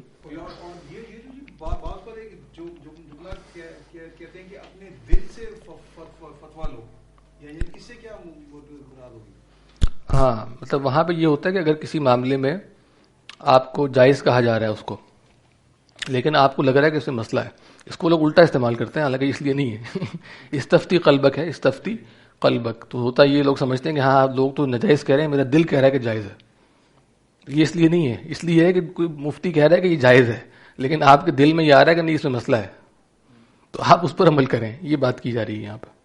الٹا نہیں ہے کہ لوگ کہہ رہے ہیں کہ جائز نہیں ہے اور آپ جو ہے کہہ رہے ہیں نہیں میرا دل تو یہ کہہ رہا ہے کہ وہ جائز، اور ابو کا اللہ کے نبی نے فرمایا استفتی قلبک. میں تو اس پہ عمل کر رہا ہوں، میں دل سے پوچھ رہا ہوں تو گویا دل تو انسان کا ویسے بھی بہت کچھ چاہتا ہے، بہت کچھ جو ہے وہ کہتا ہے، تو اگر اس کی کہنے پہ چاہنے پہ چلا جائے پھر تو شریعت کا مطلب کوئی نہیں رہے گا. ٹھیک ہے جی جی جی ہاں جی ہاں جی ہاں، مطلب مراد ہے اگر اس کے اس بات میں کہہ رہا ہے. ہاں بالکل صحیح کہہ رہے ہیں آپ، ایسے ہی بالکل ایسے ہی. جی جی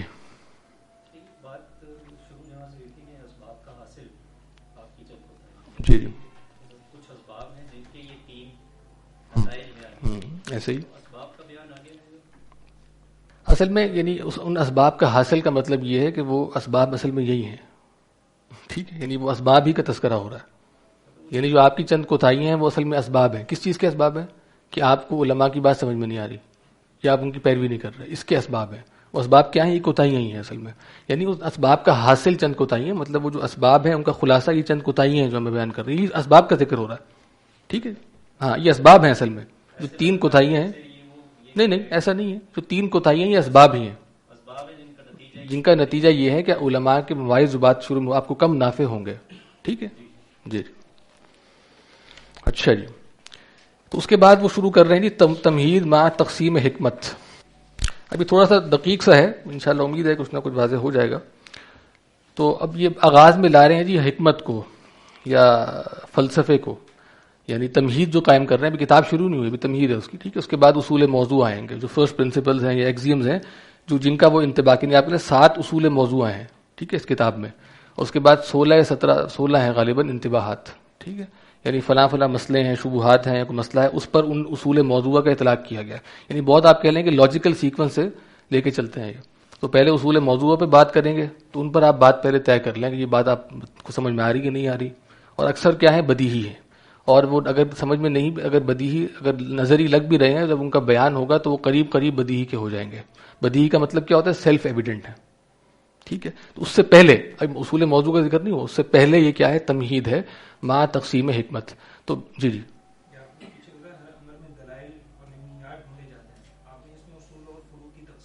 جی جی ہاں جدیدیت میں میں صرف سمجھانے کے لیے نا کہ عقل کا دائرہ کار جو پہلے تھا وہ کیا تھا اور اب جدید عقل ہے وہ اپنا دائرہ کار کیا سمجھتی ہے. میں نے اس کے لیے تقسیم کی ہے. اس کی بنیاد یہ ہے کہ ہمارے علم کلام میں بنیادی طور پہ پہلے سے ہی بات طے ہے کہ اصول عقل سے ثابت ہوتے ہیں. ٹھیک ہے، لیکن فروع کے میں آ کے آپ ہر جگہ عقل نہیں استعمال کر سکتے. یا عقل جو آپ کی خاص ایک عقل ہے جو پریکٹیکل ریزن ہے، اس کو ہر جگہ آپ استعمال نہیں کریں. یہ مجھے سمجھ میں نہیں آ رہا اس کی حکمت کیا ہے، ریشنلٹی کیا ہے، یہ بات نہیں چلے گی. اصول پہ بات کر لیں جو کرنی ہے. اصول کیا ہے کہ اللہ ہے کہ نہیں، نمبر 1 بات. ٹھیک ہے، اگر اللہ ہے تو اللہ کے نبی اس کے نبی ہے کہ نہیں، ان کی نبوت کی دلیل کیا ہے. اور جو اللہ ہے اس کا ایک خاص تعارف ہے. بنیادی 3-4 صفات ہیں جن کو ہم کہتے ہیں کہ بھئی یہ صفات ایسی ہیں جو پہلے ثابت ہوں گی تب نبی کی نبوت ثابت ہوتی ہے. تو یہ اصول ہیں بنیادی طور پر جو عقائد کے بنیادی معاملات ہیں. ٹھیک ہے، اب اس کے بعد جو اس کے بعد اللہ کے نبی جو بتائیں گے اس کو اصلا مانا جائے گا. بس یہ دیکھا جائے گا نسبت صحیح ہے یا نہیں ہے. کوئی بات میں نے کہا نا آپ فرع کو دیکھتے ہیں وہ جڑ سے اس کا تعلق ہے کہ نہیں. ٹھیک ہے، فرع کا تعلق اصل کے ساتھ ہے یہ دیکھا جائے گا. بس یہ نہیں کہ فرع پر ہر جگہ پر آ کر نہ عقل استعمال کی جائے. ٹھیک ہے، تو یہ بات تھی. اچھا، تو کیا آغاز کر رہے ہیں حکمت و فلسفے سے. ٹھیک ہے، تو کہتے ہیں حکمت جس کو فلسفہ کہتے ہیں. یہ جیسے پرانی جیسے ایک تعریف ہے جو ہمارے ہاں آپ چلیں کہ جو کتابیں پڑھائی جاتی تھیں مدارس میں بھی حکمت کی، فلسفے کی، اس میں پائی جاتی ہے. حکمت اس کو فلسفہ کہتے ہیں کہ ایسا عام مفہوم ہے جس سے کوئی علم خارج نہیں اور اسی میں شریعت بھی داخل ہے. ٹھیک ہے، اور اسی تعلق کے سبب اس جگہ حکمت سے بحث کی جا رہی ہے. ٹھیک ہے، تو یعنی یہاں آپ کہہ سکتے ہیں کہ بھائی حکمت و فلسفے کا ذکر کرنے کا 2 مقاصد ہیں. ایک تو یہ کہ کیونکہ طبیعیات سے بہت متاثر ہے مخاطب، نیچر یہ زدہ ہے نا. ٹھیک ہے، تو یہ بتایا جائے کہ طبیعیات و فلسفے میں کیا تعلق ہے. اور کیونکہ اس زمانے میں کیا ہو رہا تھا، آپ کہہ سکتے ہیں کہ ایک نیچرلائزیشن آف فلسفی، یعنی اس کو نیچرلائز کیا جا رہا ہے. یعنی آپ کہہ رہے ہیں کہ اصل میں مطالعہ فطرت یا طبیعیات ہی اصل میں بنیاد بنتی ہے فلسفے کی. حالانکہ ایسا بالکل بھی نہیں ہے نا. اصل میں تو فلسفہ ایک پرائر بھی ہے اور ایک بہت بڑی شے ہے.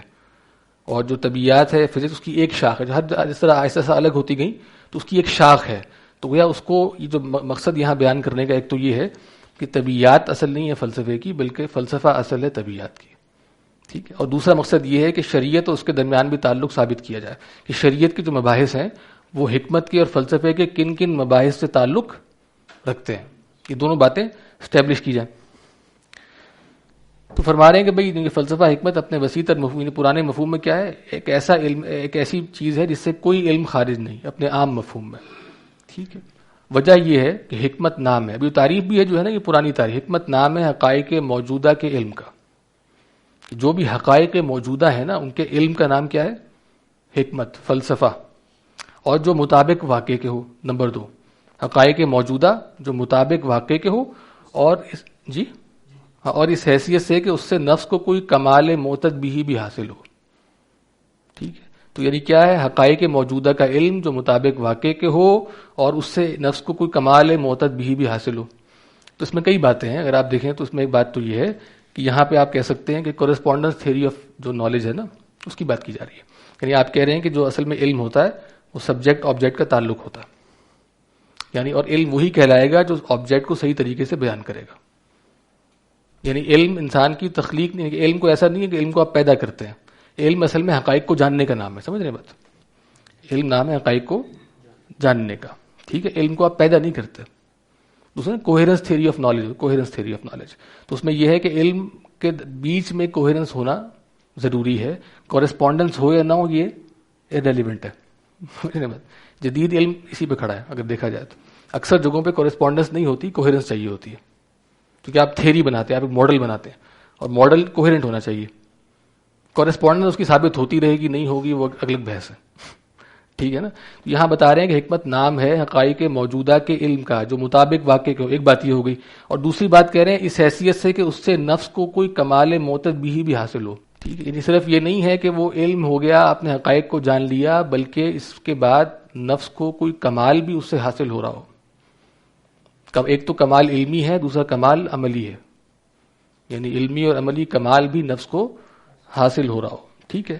تو آپ جانتے ہیں کہ جیسے بھئی وہ یعنی حکمت کی بہت سی تعریفات ہمارے ہاں کی جاتی ہیں، سب میں آپ دیکھیں کہ اس میں علم اور عمل دونوں کا اجتماع ہوتا ہے. یہ صرف علم نہیں ہے حکمت، بلکہ عمل اس میں شامل ہے. اس طرح آپ دیکھیں کہ جو جس میں تعریفیں لکھی تھیں، جیسے اب استکمال النفسی علما و عملا، کہ نفس کے استکمال کو چاہنا، نفس کے کمال کو چاہنا علما و عملا، علم اور عمل کے اعتبار سے یہ حکمت ہے. ٹھیک ہے. اسی طرح اصابت الحق فی القول والعمل، کہ حق تک پہنچ جانا قول میں اور عمل، کوئی بات حق تک حقیقت کو جان لینا، حقائق موجودہ کا علم، اور پھر عمل اس کے تابع ہو، عمل اس کے مطابق ہو. یعنی پھر کمال نفس کو کمال معتد بھی حاصل ہو. معتد بھی کا ترجمہ نہیں کیا، یعنی ایک خاص درجے میں، جیسے کہ ترجمہ کیا گیا ہے کہ سم کائنڈ آف ایکسیلنس. ٹھیک ہے. سم کائنڈ آف ایکسیلنس سے حاصل ہو. ٹھیک ہے جی. اور ایک اور تعریف ہے جو غالباً ابن قیم رحمہ اللہ کی ہے کہ فعل ما ينبغي على الوجه الذي ينبغي في الوقت الذي ينبغي. ٹھیک ہے. تو وہ حکمت کیا ہے؟ وہ فعل ہے جو مناسب ہے، جو اس وقت درکار ہے، اس طریقے پر درکار ہے جس طرح اس کو کیا جا رہا ہے، اور اسی وقت درکار ہے جس وقت اس کو کیا جا رہا ہے. یہ حکمت ہے. ٹھیک ہے. یعنی حکمت کیا ہے؟ کوئی بھی عمل کسی صحیح طریقے پہ جو درکار ہے اس طرح کرنا، اس انداز میں کرنا، اس وقت پر کرنا، یہ حکمت ہے. تو آپ دیکھیں ان سب میں عمل کی بات بھی ہو رہی ہے. صرف کیونکہ آپ جانتے ہیں کہ جو ماڈرن فلسفی ہے نا اس میں کوئی بات آ گئی کہ جیسے آرم چیئر تھنکنگ ہوتی ہے، جو آپ ایک کرسی پہ بیٹھ کے اور سوچتے ہیں چیزیں، یعنی بہت زیادہ.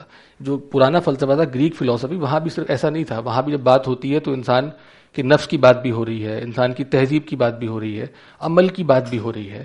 اگر افلاطون تقسیم کر رہا ہے انسان کی 3 اس کے اندر، تو بتا رہا ہے کہ صرف تقسیم نہیں کر رہا کہ کس طریقے سے کیا چیز کس کے تابع ہوگی.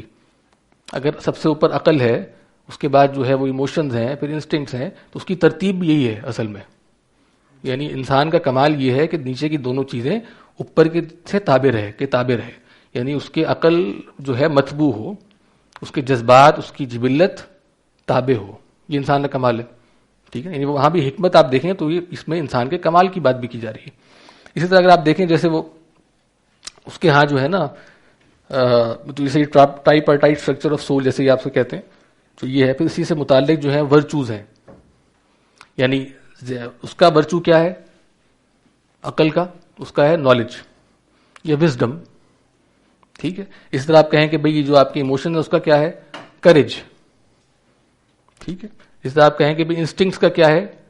ٹیمپرنس. ٹھیک ہے. اور یہ ہر چیز اپنی جگہ پر رہے، اسے ہم کیا کہتے ہیں؟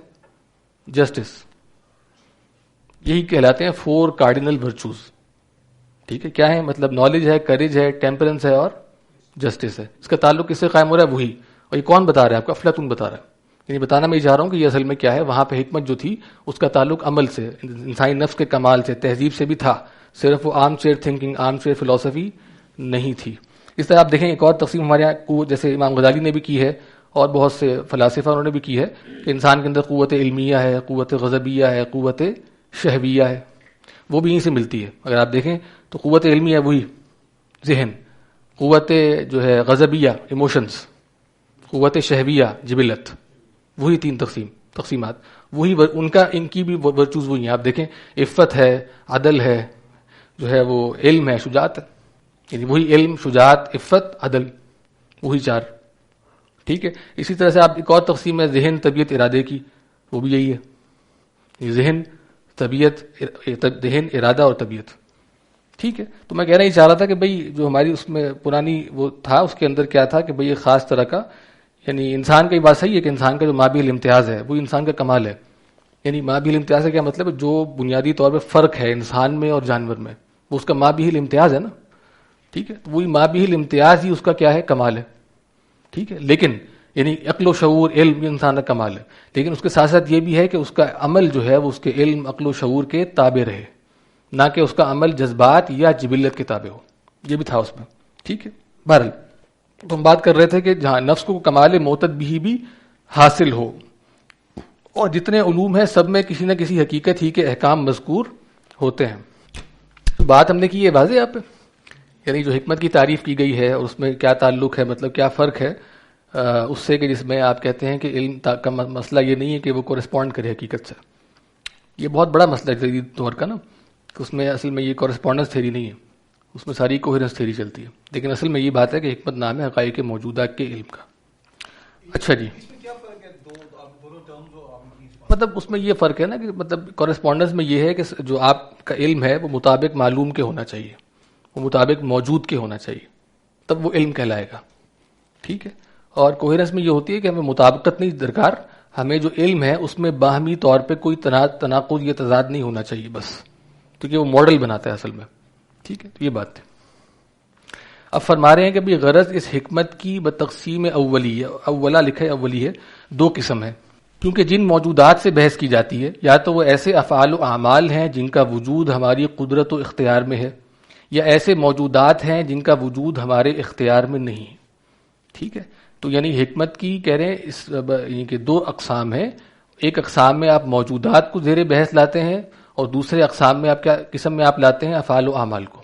ایک قسم میں آپ موجودات کو لاتے ہیں, دوسری قسم میں آپ افعال و اعمال کو لاتے ہیں.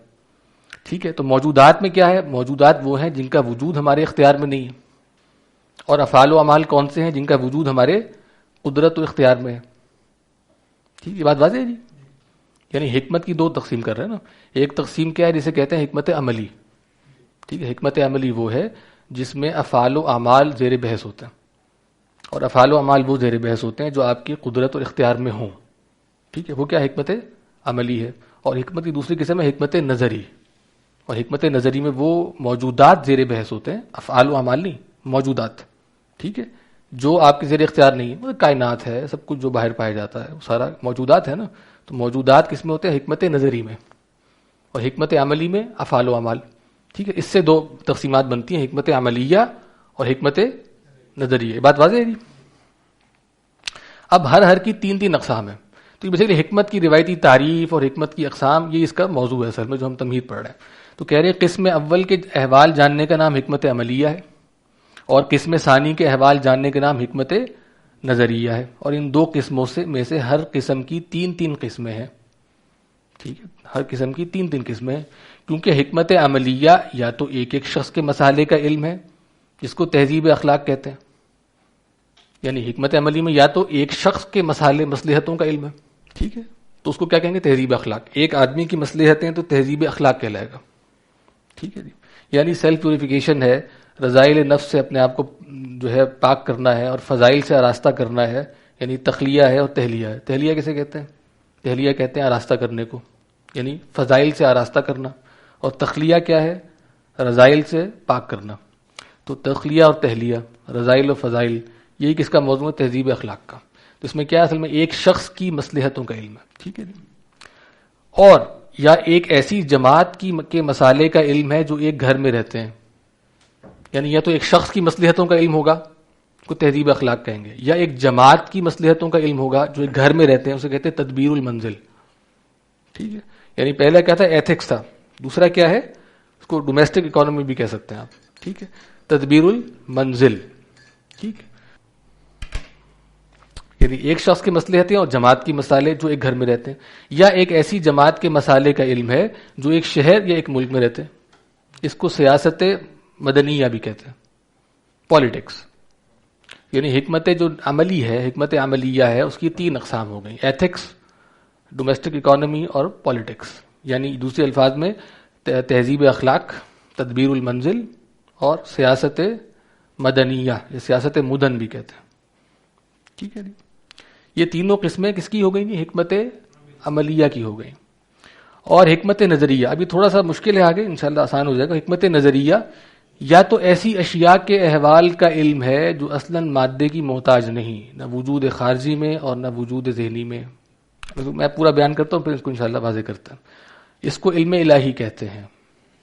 اور یا ایسی اشیاء کے احوال کا علم ہے جو وجود خارجی میں محتاج الی المادہ ہیں مگر وجود ذہنی میں نہیں, اس کو علم ریاضی کہتے ہیں. یا ایسی اشیاء کے احوال کا علم ہے جو وجود ذہنی اور خارجی دونوں میں محتاج الی المادہ ہیں, اس کو علم طبعی کہتے ہیں. میرے سامنے بہت سے فلسفے کے اسٹوڈنٹس بیٹھے ہیں, تو کچھ آپ بتائیں گے اسے کیا مطلب ہے؟ آپ بتائیں. نہیں کوئی کوشش تو کریں یار, آپ ماشاء اللہ سمجھدار آدمی.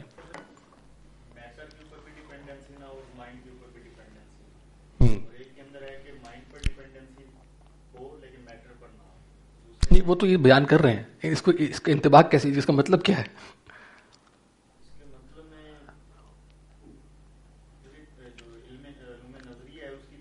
ہاں تقسیم کر رہے ہیں.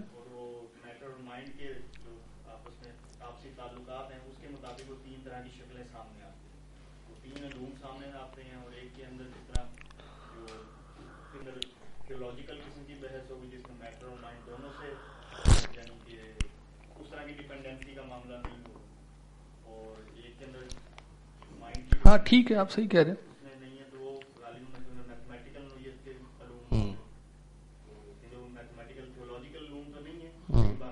ہاں صحیح, بالکل صحیح کہہ رہے ہیں. ہاں یہ صحیح کہہ رہے ہیں آپ بالکل. اس میں یہ مطلب ایسی اشیاء کے احوال کا علم ہے جو اصلاً مادے کی محتاج نہیں, جہاں وجود خارجی میں نہ وجود ذہنی میں.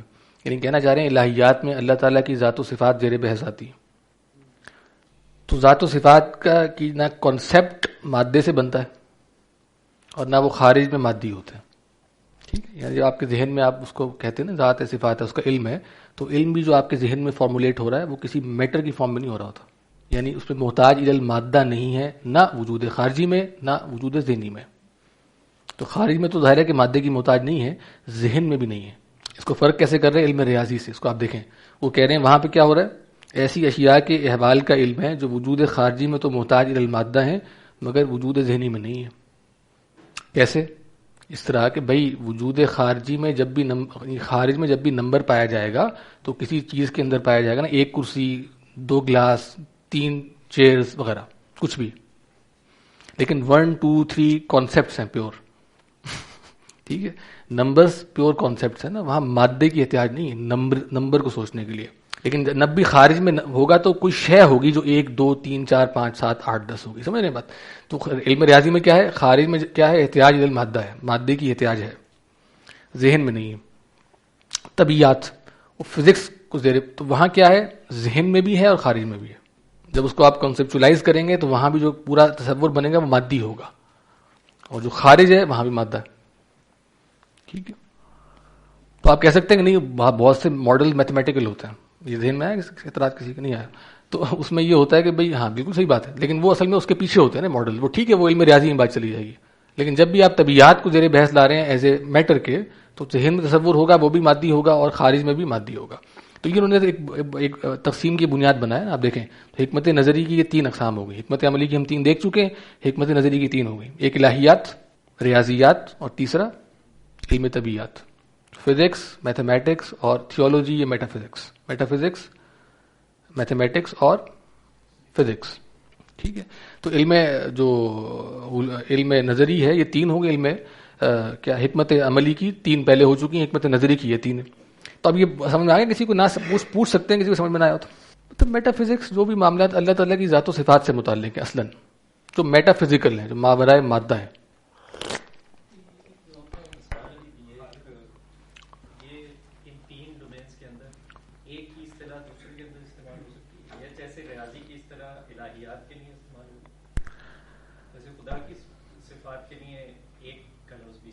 ہاں یہ بالکل صحیح ہے. ہاں اصطلاحات استعمال ہو سکتی ہیں، لیکن یہ ان کا جو مطلب وہاں لیا جائے گا وہاں نہیں لیا جائے گا. اگر ہم کہہ رہے ہیں کہ اللہ کی ذات مثلا ایک ہے خارج میں، تو وہ ایک کرسی کی طرح نہیں ہے، یا وہ اس ایک کتاب کی طرح نہیں ہے، اس ایک گلاس کی طرح نہیں ہے. کچھ بھی ایک جو بھی آپ خارج میں ایک کو متعین کرتے ہیں اس طرح سے نہیں ہے. یہ ہم طے کریں گے. اگر ایک ہے تو کانسیپٹ کے معنوں میں ہے، جس طرح ریاضی میں کانسیپٹ جو ہے وہ فزیکل نہیں ہوتا. جی جی. وہ تو خیر ایک اور بحث ہے، مطلب احد واحد بھی استعمال ہو سکتا ہے. پھر احد واحد میں کیا فرق ہے، یہ بھی ایک بحث ہے. ہم تو ایک سادہ معنی میں کہہ رہے ہیں نا، آپ احد کے معنوں میں لے لیں اس کو. بہرحال خیر. جی جی. ہم سے ہمارا موضوع خیر. جی فرمائیے. جی جی جی.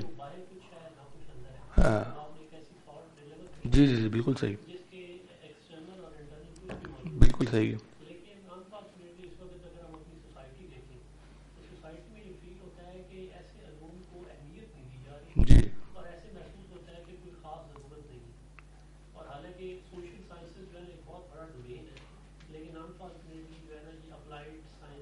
جی جی صحیح. ایسے ہی کیونکہ حس کا غلبہ ہے نا، اور ظاہر جو ہے وہ خوگر پیکر محسوس ہے انسان کی نظر. تو انسان جو ہے وہ عام طور پہ پیکر محسوس کا خوگر ہوتا ہے. ٹھیک. تو ایسے ہی ہے، بالکل ایسے ہی. اور خاص طور پہ آج کل تو اسی کا غلبہ ہے، سینگ از بلیونگ جو کہا جاتا ہے. ٹھیک ہے. اچھا جی. تو کہہ رہے ہیں یہ کل 6 قسمیں ہو گئیں: تہذیب اخلاق، تدبیر منزل، سیاست مدنیہ، علم الہی، علم ریاضی، علم طبعی. اور گو اقسام الاقسام اور بھی بہت ہیں، یعنی ان اقسام کی مزید آگے اقسام بھی بہت سی ہیں. ٹھیک ہے. مگر اصول اقسام انہی میں منحصر ہیں. بنیادی طور پہ یہی 6 بنتی ہیں. ٹھیک ہے. اب جاننا چاہیے، دیکھیں یہ بات ہوگی بنیادی طور پہ حکمت کیا ہے، اور حکمت عملی کسے کہتے ہیں، حکمت نظری کسے کہتے ہیں، اس کی تقسیم کیا ہے. اب کہہ رہے ہیں اب شریعت کو بیان کر رہے ہیں. تو کہہ رہے ہیں اب جاننا چاہیے کہ شریعت کا مقصد اصلی، کہتے ہیں کہ شریعت کا مقصد اصلی ادائے حقوق، بہت جامع تعریف ہے، ادائے حقوق خالق و ادائے حقوق خلق کو ذریعہ رضائے حق بنانے کی تعلیم ہے. ٹھیک ہے. تو کہہ رہے ہیں شریعت کا مقصد کیا، مقصد اصلی ادائے حقوق خالق، خالق کے حقوق کو ادا کرنا، اور ادائے حقوق خلق، خلق کے مخلوقات کے حقوق کو ادا کرنا. اور یہ کیوں ادا کرنے ہیں آپ نے حقوق؟ رضائے حق کے لیے. ٹھیک ہے.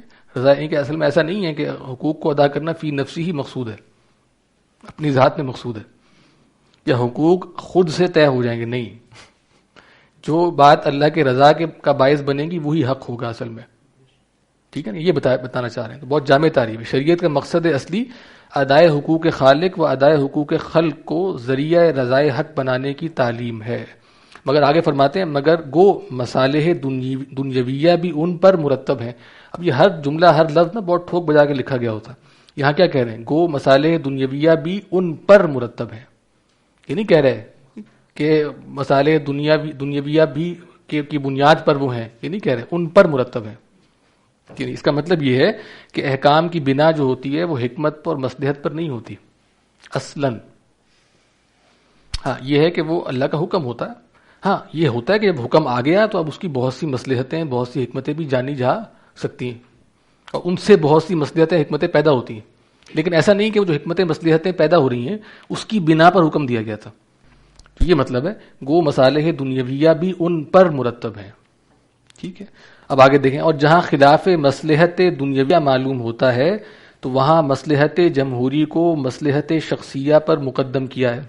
ٹھیک ہے. یعنی پھر آپ دیکھیں کہ اگر آپ معلوم ہو رہا ہے بظاہر کے خلاف مصلحت دنیویہ ہے، دنیوی مصلحت، دنیوی فائدہ، دنیوی بینیفٹ جو ہے اس میں نظر نہیں آ رہا، تو وہاں اصل میں کیا ہوتا ہے؟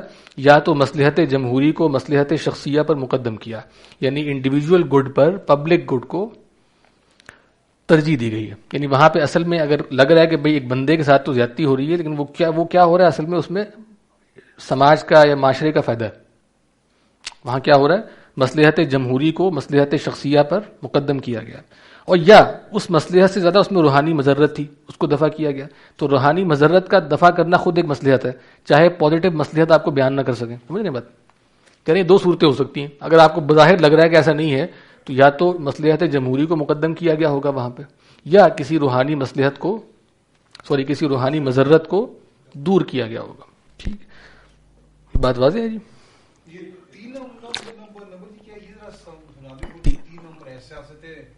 سیاست مدنیہ مطلب پالیٹکس، یعنی ایسے جو لوگ اکٹھے مل کے رہتے ہیں ایک معاشرے میں، ایک سماج میں، ظاہر ہے ان کی باہمی مصلحتیں کیسے متعین ہوں گی، معاملات کیسے چلیں گے. تو ظاہر ہے کہ ایک ریاست تو وجود میں آتی ہے، جو بھی ریاست نہ بھی آپ کہیں تو ایک حیت حاکمہ تو وجود میں آتی ہے، اور اس کا نظام بھی چلتا ہے. پھر اس کو ہم پالیٹکس کہتے ہیں. اس کا مقصد اصل میں یہی ہوتا ہے نا کہ جو انسانوں کا اجتماع ہے اس کی مصلحتوں کا خیال رکھا جائے. تو وہ بیان کر رہے ہیں. ہاں، اور جہاں خلاف کہہ رہے ہیں یہ بتا دیے نا مصالح دنیویہ ان پر مرتب ہیں. ٹھیک ہے، اب ہمارے یہاں ہو سکتا ہے کہ آپ کو بظاہر مصلحتیں نظر نہ آ رہی ہوں، بلکہ کہیں جس میں بہت نقصان ہے. تو یہ کہہ رہے ہیں یہ دو صورتیں ہو سکتی ہیں، نہیں دو ہی ہو سکتی ہیں، مثلا دو بیان کر دی ہیں. ٹھیک ہے، کہ یا تو یہ ہوگا کہ مصلحت جمہوری کو مصلحت شخصی پر مقدم کیا ہو گیا ہو، یعنی وہاں آپ کو لگ رہا ہے کہ اس بندے کا نقصان ہو رہا ہے لیکن اصل میں اس سے فائدہ ایک کلیکٹیو ہو رہا ہے، تو اس لیے اس کو مقدم کیا گیا، اس کو مؤخر کر دیا گیا، اس کا نقصان برداشت کیا گیا ایک بڑے فائدے کے لیے، ایک جمہور کے فائدے کے لیے.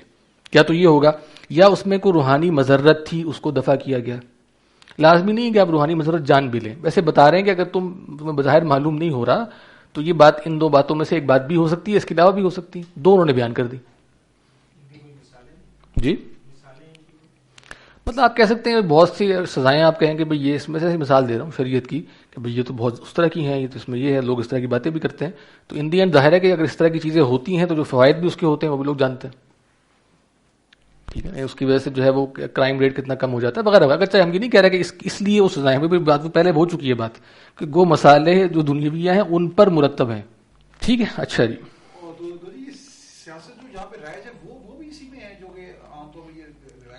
ہاں مطلب وہ نہیں، مطلب سیاست صحیح بھی ہو سکتی ہے، غلط بھی ہو سکتی ہے، مفید بھی، مضر، سب کچھ ہو سکتی ہے. یہاں تو مطلق سیاست کی بات کر رہے ہیں، یعنی بتا رہے ہیں کہ آج کل کیا چل رہا ہے. ویسے بتا رہے ہیں کہ سیاست مدنیہ میں ہوتا یہی ہے کہ آپ ایسے لوگوں کی مصلحتوں کا خیال رکھتے ہیں جو ایک اجتماع میں رہتے ہیں. ٹھیک ہے، اب تو ظاہر نیشن اسٹیٹس ہے نا، خاص طرح سے لازمی نہیں وہ بات ہو، کہیں بھی لوگ رہیں اس طرح کی اجتماعیتیں لازمی نہیں ہیں. اور ظاہر یہ اجتماعیت تو ویسے ہی بہت غیر فطری سی ہوتی ہے، اس میں مختلف طرح کی قوموں کو آپ ایک آرٹیفیشل کنسٹرکٹ کے اندر باندھ دیتے ہیں، وہ ایک الگ بحث ہے. لیکن یہ ہے کہ ویسے کہیں بھی انسان رہتا ہے اجتماع میں تو اس کا کوئی معاملات چلتے ہیں نا، روایت مطلب نیشن اسٹیٹ سے پہلے بھی چلا کرتے تھے. اچھا جی. تو یہ آپ نے جمہوری کی جو بات کی اس میں زیادہ لوگوں کو فائدہ جس میں اس کو کیا جائے. ہاں، یہاں جمہوریت مراد نہیں ہے، جمہوری لفظ استعمال کیا گیا، یعنی زیادہ لوگوں کا فائدہ ہے اور ایک کا بظاہر آپ کو نقصان لگ سکتا. تو کوئی اس کی ہاں مثال ابھی بیان کی تھی میں نے، کوئی جیسے ابھی ان کو انہوں نے پوچھا نا، جیسے سزائیں وغیرہ ہوتی ہیں تو لوگ اس طرح کی باتیں کرتے ہیں، اس میں عام طور پر یہی ہوتا ہے کہ فائدہ زیادہ لوگوں کا ہوتا ہے اس کے اندر، اور ایک آدمی کا تو بظاہر شاید آپ کو لگے گا اس کے ساتھ. ہاں زکوٰۃ بھی مثال ہو سکتی ہے، بالکل ایسے ہی زکوٰۃ بھی مثال. ہاں یہ کہہ سکتے ہیں اس وقت لگ رہا تھا کہ یہ تو ہمارے اس میں جا رہا ہے لیکن ان دی اینڈ اس سے ایک بڑا فائدہ حاصل ہوا. بالکل مثالیں بہت سی اس کی دی جا سکتی. خیر ہاں مطلب ہاں کہہ رہے ہیں کہ مطلب اس پہ اپلائی بھی کر سکتے ہیں، آپ بس کانسیپٹ سمجھ لیں. یعنی بات یہ اگر آپ کو مصلحت نہیں نظر آ رہی تو بعض اوقات یہ ہوتا ہے کہ بعض اوقات کسی ایک آدمی کا نقصان آپ کو لگ رہا ہے لیکن اس سے کچھ بہت سے لوگوں کا فائدہ ہو رہا ہے، بس یہ بات ہے. اس کو اپلائی آپ کہیں بھی کر سکتے ہیں. ٹھیک ہے، اچھا جی. بہرحال اصل مقصود یہی رضائے حق ہے. تو کہہ رہے ہیں کہ اصل مقصود جو ہے وہ رضائے حق ہے. اور اب فرماتے ہیں کہ ریاضی و طبعی کو ادائے حقوق خالق یا خلق میں کوئی دخل نہیں. اب وہ اصل میں کر کیا رہے ہیں، اب وہ شریعت کا اور ان جو حکمت کی ساری اقسام ہیں اس میں بتا رہے ہیں ان میں آپس میں تعلق کیا. تو فرما رہے ہیں کہ بھئی ریاضی اور طبعی کو ادائے حقوق خالق یا خلق میں کوئی دخل نہیں. اس کا مطلب یہ شریعت کی جو باتیں اس سے یہ ریاضی اور یہ تو نکل گئے، طبیعیات تو نکل گئی. پھر آگے ایک اور اہم بات بتا رہے ہیں، اس لیے شریعت نے بطور مقصودیت کے اس سے کچھ بحث نہیں کی.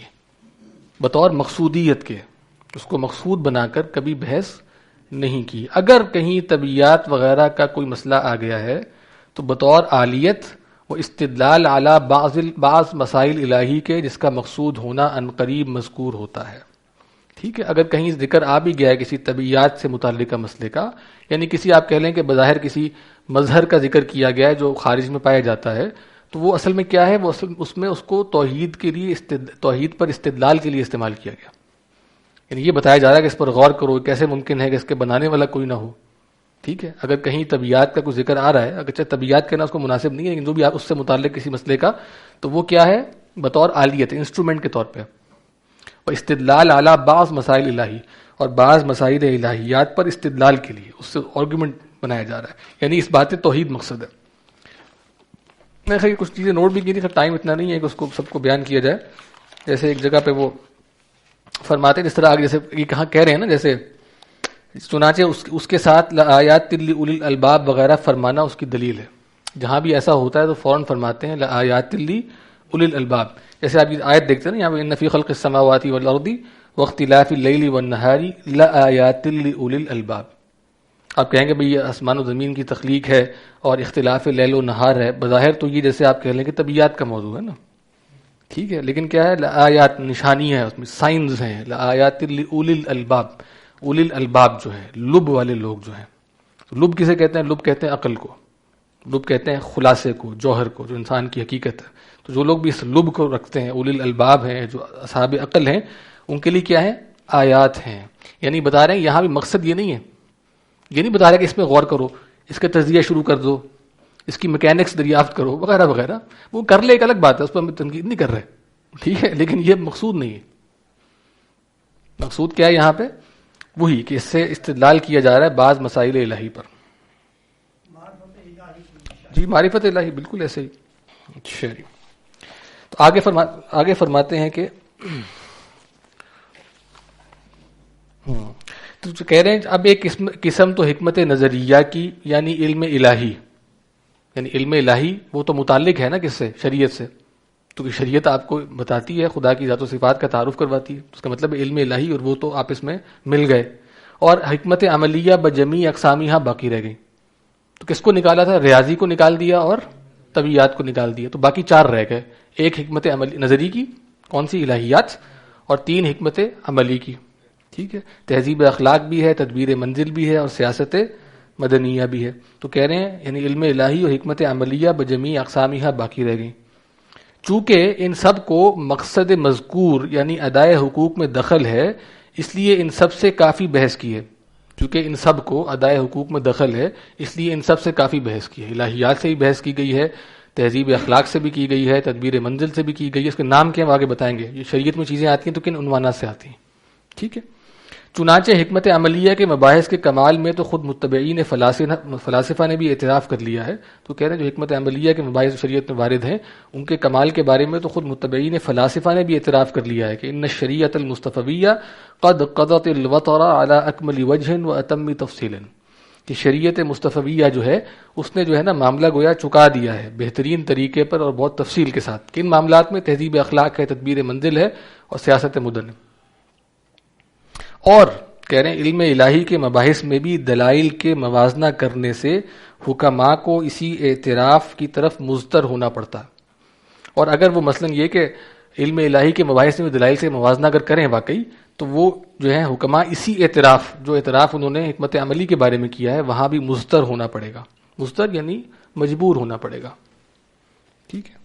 اب کہہ رہے ہیں پس مبحوث عن، مبحوث کا مطلب کیا ہوتا ہے؟ یہ مطلب ہوتا ہے کہ جس کے بارے میں بحث کی جا رہی ہے. ٹھیک ہے. مبحوث عنہ فی الشریعہ، ایک تو علم الہی ہوا. تو شریعت میں ایک تو جس کی بارے میں بحث کی جاتی ہے علم الہی ہو گیا، جس کے فروع میں سے مباحث وحی و نبوت و احوال معاد بھی ہیں، اس کا نام علم عقائد ہے. کہہ رہے ہیں اسی کے فروعات میں سے کیا ہیں؟ مباحث وحی ہیں، مباحث نبوت ہیں، مباحث احوال معاد ہیں، اور اس کو ہم علم عقائد کہتے ہیں. میں نے تعریف لاسٹ ٹائم کی تھی کہ الہیات ہیں، نبوات ہیں، اور سمعیات ہیں. علم کلام میں یا علم آپ کہہ لیں کہ تھیولوجی میں آپ یہ 3 چیزیں پڑھتے ہیں. ٹھیک ہے. کیا ہے؟ الہیات، نبوات اور سمعیات. ٹھیک ہے. تو نبوات میں نبی کی نبوت کیسے ثابت ہوتی ہے، نبی کیا ہوتا ہے، نبی کون ہوتا ہے، وغیرہ وغیرہ، یہ مباحث ہوتے ہیں. اس سے پہلے الہیات ہے جس میں آپ ذات و صفات کے مباحث پڑھتے ہیں، اور پھر سمعیات ہیں. سمعیات ساری کی ساری وہ اخبار ہیں جو ہمیں سمع سے، نقل سے معلوم ہوتی ہیں، نہ کہ عقل سے. وہ نبی کے بتانے سے معلوم ہوتی ہیں. تو وہاں گویا سمعیات میں سر تسلیم خم ہوتا ہے. ٹھیک ہے، تو وہی بتا رہے ہیں یہاں پہ، ساری بات اس میں آ گئی، یعنی وحی و نبوت، احوال مات، علم الہی میں ساری اس کے ذیلی مباحث. اس کا نام کیا ہے؟ علم عقائد ہے، اس کو علم عقائد کہتے ہیں. اور دوسرا مبحوث عنہ حکمت عملیہ ہوئی، اور دوسری جس کے بارے میں بحث کی جاتی ہے وہ کیا ہوگی؟ حکمت عملیہ ہوئی، جس کی اقسام واردہ فی الشرع یہ ہیں، جس کے اقسام واردہ فی الشرع یہ ہیں، جو شریعت میں اس کی اقسام وارد ہوئی ہیں وہ یہ ہیں: عبادات، معاملات، معاشرات اور اخلاق. تو عبادات ہیں، معاملات ہیں، معاشرات ہیں، اخلاق ہیں، یہ اصل میں انہی کے مختلف عنوانات ہیں: تہذیب اخلاق، تدبیر منزل اور سیاست مدن یا مدنیہ. تو اگر آپ کہیں کہ عبادات اور اخلاق کا تعلق کس سے ہے؟ ایک خاص معنوں میں تہذیب اخلاق سے ہے. اگر آپ کہیں معاملات اور معاشرات کا تعلق کس سے ہے تو یہ تدبیر منزل اور سیاست مدنیہ سے متعلق ہے. ٹھیک، اور کہہ رہے ہیں اور یہ اقسام مشہور قسموں تہذیب اخلاق و تدبیر منزل و سیاست مدنیہ سے متغیر نہیں بلکہ باہم دیگر متداخل ہیں. باہم دیگر متداخل ہیں، متغیر نہیں ہیں، اس سے الگ الگ نہیں ہیں، متداخل ہیں، آپس میں جڑی ہوئی ہیں. جو ادنا تعامل سے معلوم ہو سکتا ہے، ایک آدمی ہلکی سی عقل استعمال کرے اسے معلوم ہو جائے گا. غرض علوم شریعہ 5 ہوئے، چاروں یہ اقسام جو بھی مذکور ہوئے. کون سی اقسام؟ عبادات، معاملات، معاشرات اور اخلاق، اور ایک علم عقائد. تو یہ 5 ہو گئے. تو کہہ رہے مجھ کو ان اجزائے پنجگانہ میں سب پر بحث مقصود نہیں ہے، بلکہ ان میں سے محض ان امور پر جن پر نو تعلیم یافتوں کو کسی وجہ سے شبہ ہو گیا. آپ کس طریقے سے لاجیکل سیکوینس سے چل رہے ہیں، پہلے حکمت کی تعریف، فلسفہ کسے کہتے ہیں اور شریعت و فلسفے کا تعلق، ٹھیک ہے، وغیرہ وغیرہ، اور پھر بتا رہے ہیں کہ یہ شریعت کی کل بنتی ہیں. پھر میرا جو موضوع ہے وہ ان سب پر بحث کرنا میرا موضوع نہیں ہے، بلکہ ان میں سے محض ان امور پر جن پر نو تعلیم یافتوں کو کسی وجہ سے شبہ ہو گیا. اور وہ شبہات چونکہ اعتقادی ہیں، اعتقادی شبہات ہیں، اس معنی کر یعنی اس وجہ سے سب مباحث سے مقصود جزو اعتقادی ہی پر کلام ٹھہرا. یعنی سب مباحث سے اصل مقصود یہ ہے کہ اعتقادات ہی پر کلام کیا جائے گا. اعتقادات پر کلام سے مطلب یہ نہیں ہے کہ صرف خالص ذات و صفات پر کلام کیا جائے گا، بلکہ شبہات اس طرح کے ہیں کہ اصلاً عقیدے کے مسائل ہیں. ہم دیکھیں گے کس طریقے سے ان کا انطباق آگے ہوگا. اور ہر چند کے مقتضا ترتیب کا یہ تھا کہ اول ایک قسم کے تمام ایسے مسائل سے فارغ ہو کر دوسری قسم کو شروع کیا جاتا، مگر نظریہ و تجدید نشاط مخاطبین کے لیے مختلف طور پر کلام کرنا زیادہ مناسب معلوم ہوا. تو کہیں طریقہ یہ تھا کہ آپ ایک مسائل سے بحث کر کے پھر دوسروں پہ جاتے، لیکن میں نے انتباہات کو باہم جیسے ملا جلا کر دیا ہے. مقصد اس کا یہ ہے کہ تاکہ مخاطبین جو ہیں وہ ان کے اندر نشاط باقی رہے اور وہ بور نہ ہو جائے. ٹھیک ہے، اس لیے مختلف کہتے ہیں اختلاط ہو، ملا جلا کلام ہو، کلام کرنا زیادہ مناسب معلوم ہوا. چنانچہ انشاءاللہ تعالی آگے اسی طور پر اپنے معروضات پیش کروں گا، اور ان معروضات کا لقب انتباہات تجویز کرتا ہوں. ٹھیک ہے، انتباہات تجویز کرتا ہوں. انتباہات انٹیمیشنز ہیں، ٹھیک ہے، انٹیمیشنز ہیں، اور انتباہ ہے، تنبیہ ہے، یہ سب ایک ہی اس سے نکلے ہیں. ٹھیک ہے، اور یہ کتاب کا نام بھی ہے الانتباہات المفیدہ، مفید انتباہات عن الاشتباہات الجدیدہ، اشتباہات جدیدہ کے بارے میں مفید انتباہات. ٹھیک ہے جی. اور یہی تنبیہات مقاصد ہیں، یہ تنبیہات و انتباہات ایک ہی ہے، یہی تنبیہات مقاصد ہیں اس مجموعے کے. ٹھیک ہے، اس مجموعے مقاصد ہیں.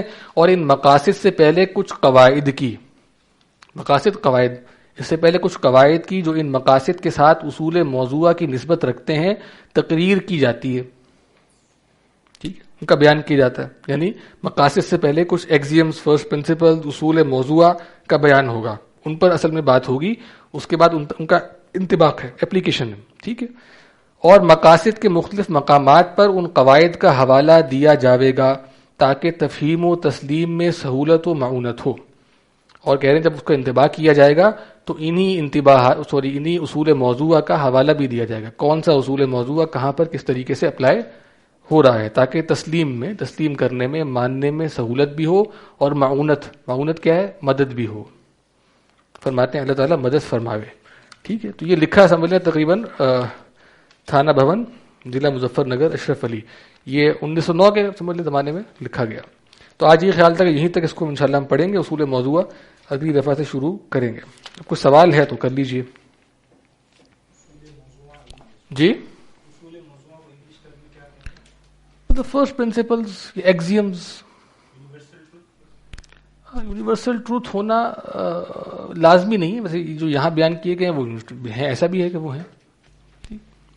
جیسے یہاں پہ میں ایسے دیکھ رہا تھا تو کہہ رہے ہیں کہ بھئی جیسے کہا نا کہ بھائی علم الہی میں کریں گے تو بھی فلاسفہ اس کے مان لیں. پھر فرما رہے ہیں کہ بھائی جیسے ان کا ایک ملفوظ ہے جو میں نے نوٹ کیا تھا، تو کہتے ہیں کہ بھائی جب یہ قدیم فلاسفہ کے ماہرین کی بے بسی ہے تو آج کے فلسفے کا کیا ذکر. آج کل کا فلسفہ تو عجیب چیز ہے. آج کل کے فلسفیوں جن میں تجدد پسند طبقہ اور متبعین سائنس بھی شامل ہیں، ان کی سمجھ ایسی موٹی ہوتی ہے کہ ذرا سی بات نہیں سمجھتے، اور خود سمجھتے نہیں اور دوسروں کی سنتے نہیں، اور اپنے آپ ہی کو عقل مند سمجھتے ہیں. جی اب کوئی سوال ہے تو کر لیں، یہیں تک انشاءاللہ ہم نے پڑھنا تھا.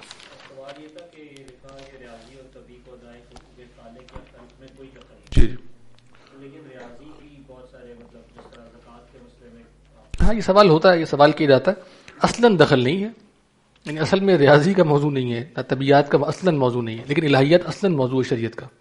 اس تہذیب اخلاق، تدبیر منزل، یہ ساری اصل موضوع ہیں. معاملات اور جو ہے معاشرات، جو سارے ہمیں احکامات یہ اصلاً موضوع ہیں، یہ مراد ہے. باقی ظاہر ہے کہ مطلب کوئی واسطے سے تو موضوع بن سکتی ہے کوئی چیز.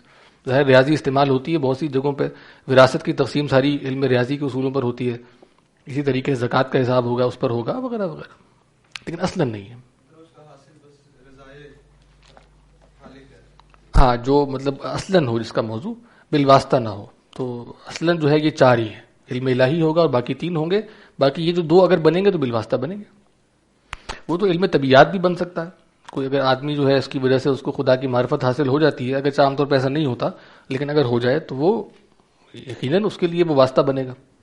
جی اور سوال، اس پر نماز انشاءاللہ پڑھیں گے. تقلید کی اس میں ایک بات ہوئی تو عام طور پہ یورپ عام میں جو یہ فقہ کی تقلید جو رائج ہے، 4 جو ہیں زیادہ جو ہیں جن کی عام ہے، تو یہ جی اصل تقلید کی جو ہے شکل، یعنی اس کو یہاں اصل میں یہ موضوع نہیں ہے. یہاں تو یہ موضوع، ہاں جی ہاں ویسے تقلید کا لفظ کامن ہے. جی جی اب یہاں یہ موضوع نہیں ہے، ویسے بتا رہے ہیں کہ جدید لوگوں میں تقلید نہیں کرتے، وہ اپنی فکر پر اور اپنے رائے پر بہت اعتماد کرتے ہیں. یہ بات بیان کی جا رہی ہے، اصلاً وہ موضوع نہیں ہے جو آپ کہہ رہے ہیں. لفظ کامن ہے. جی جی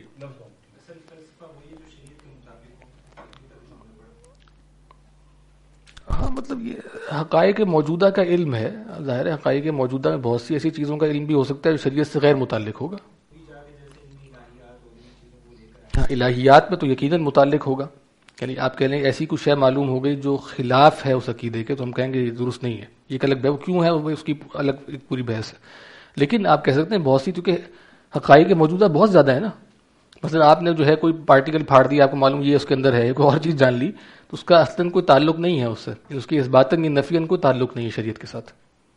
تو لازمی نہیں کہ جو مطابق ہوگا وہی حکمت فلسفہ کہلائے گا، لازمی نہیں ہے. اس کا متضاد متناقض ہونا اصل میں اہم ہے. ٹھیک ہے جی پھر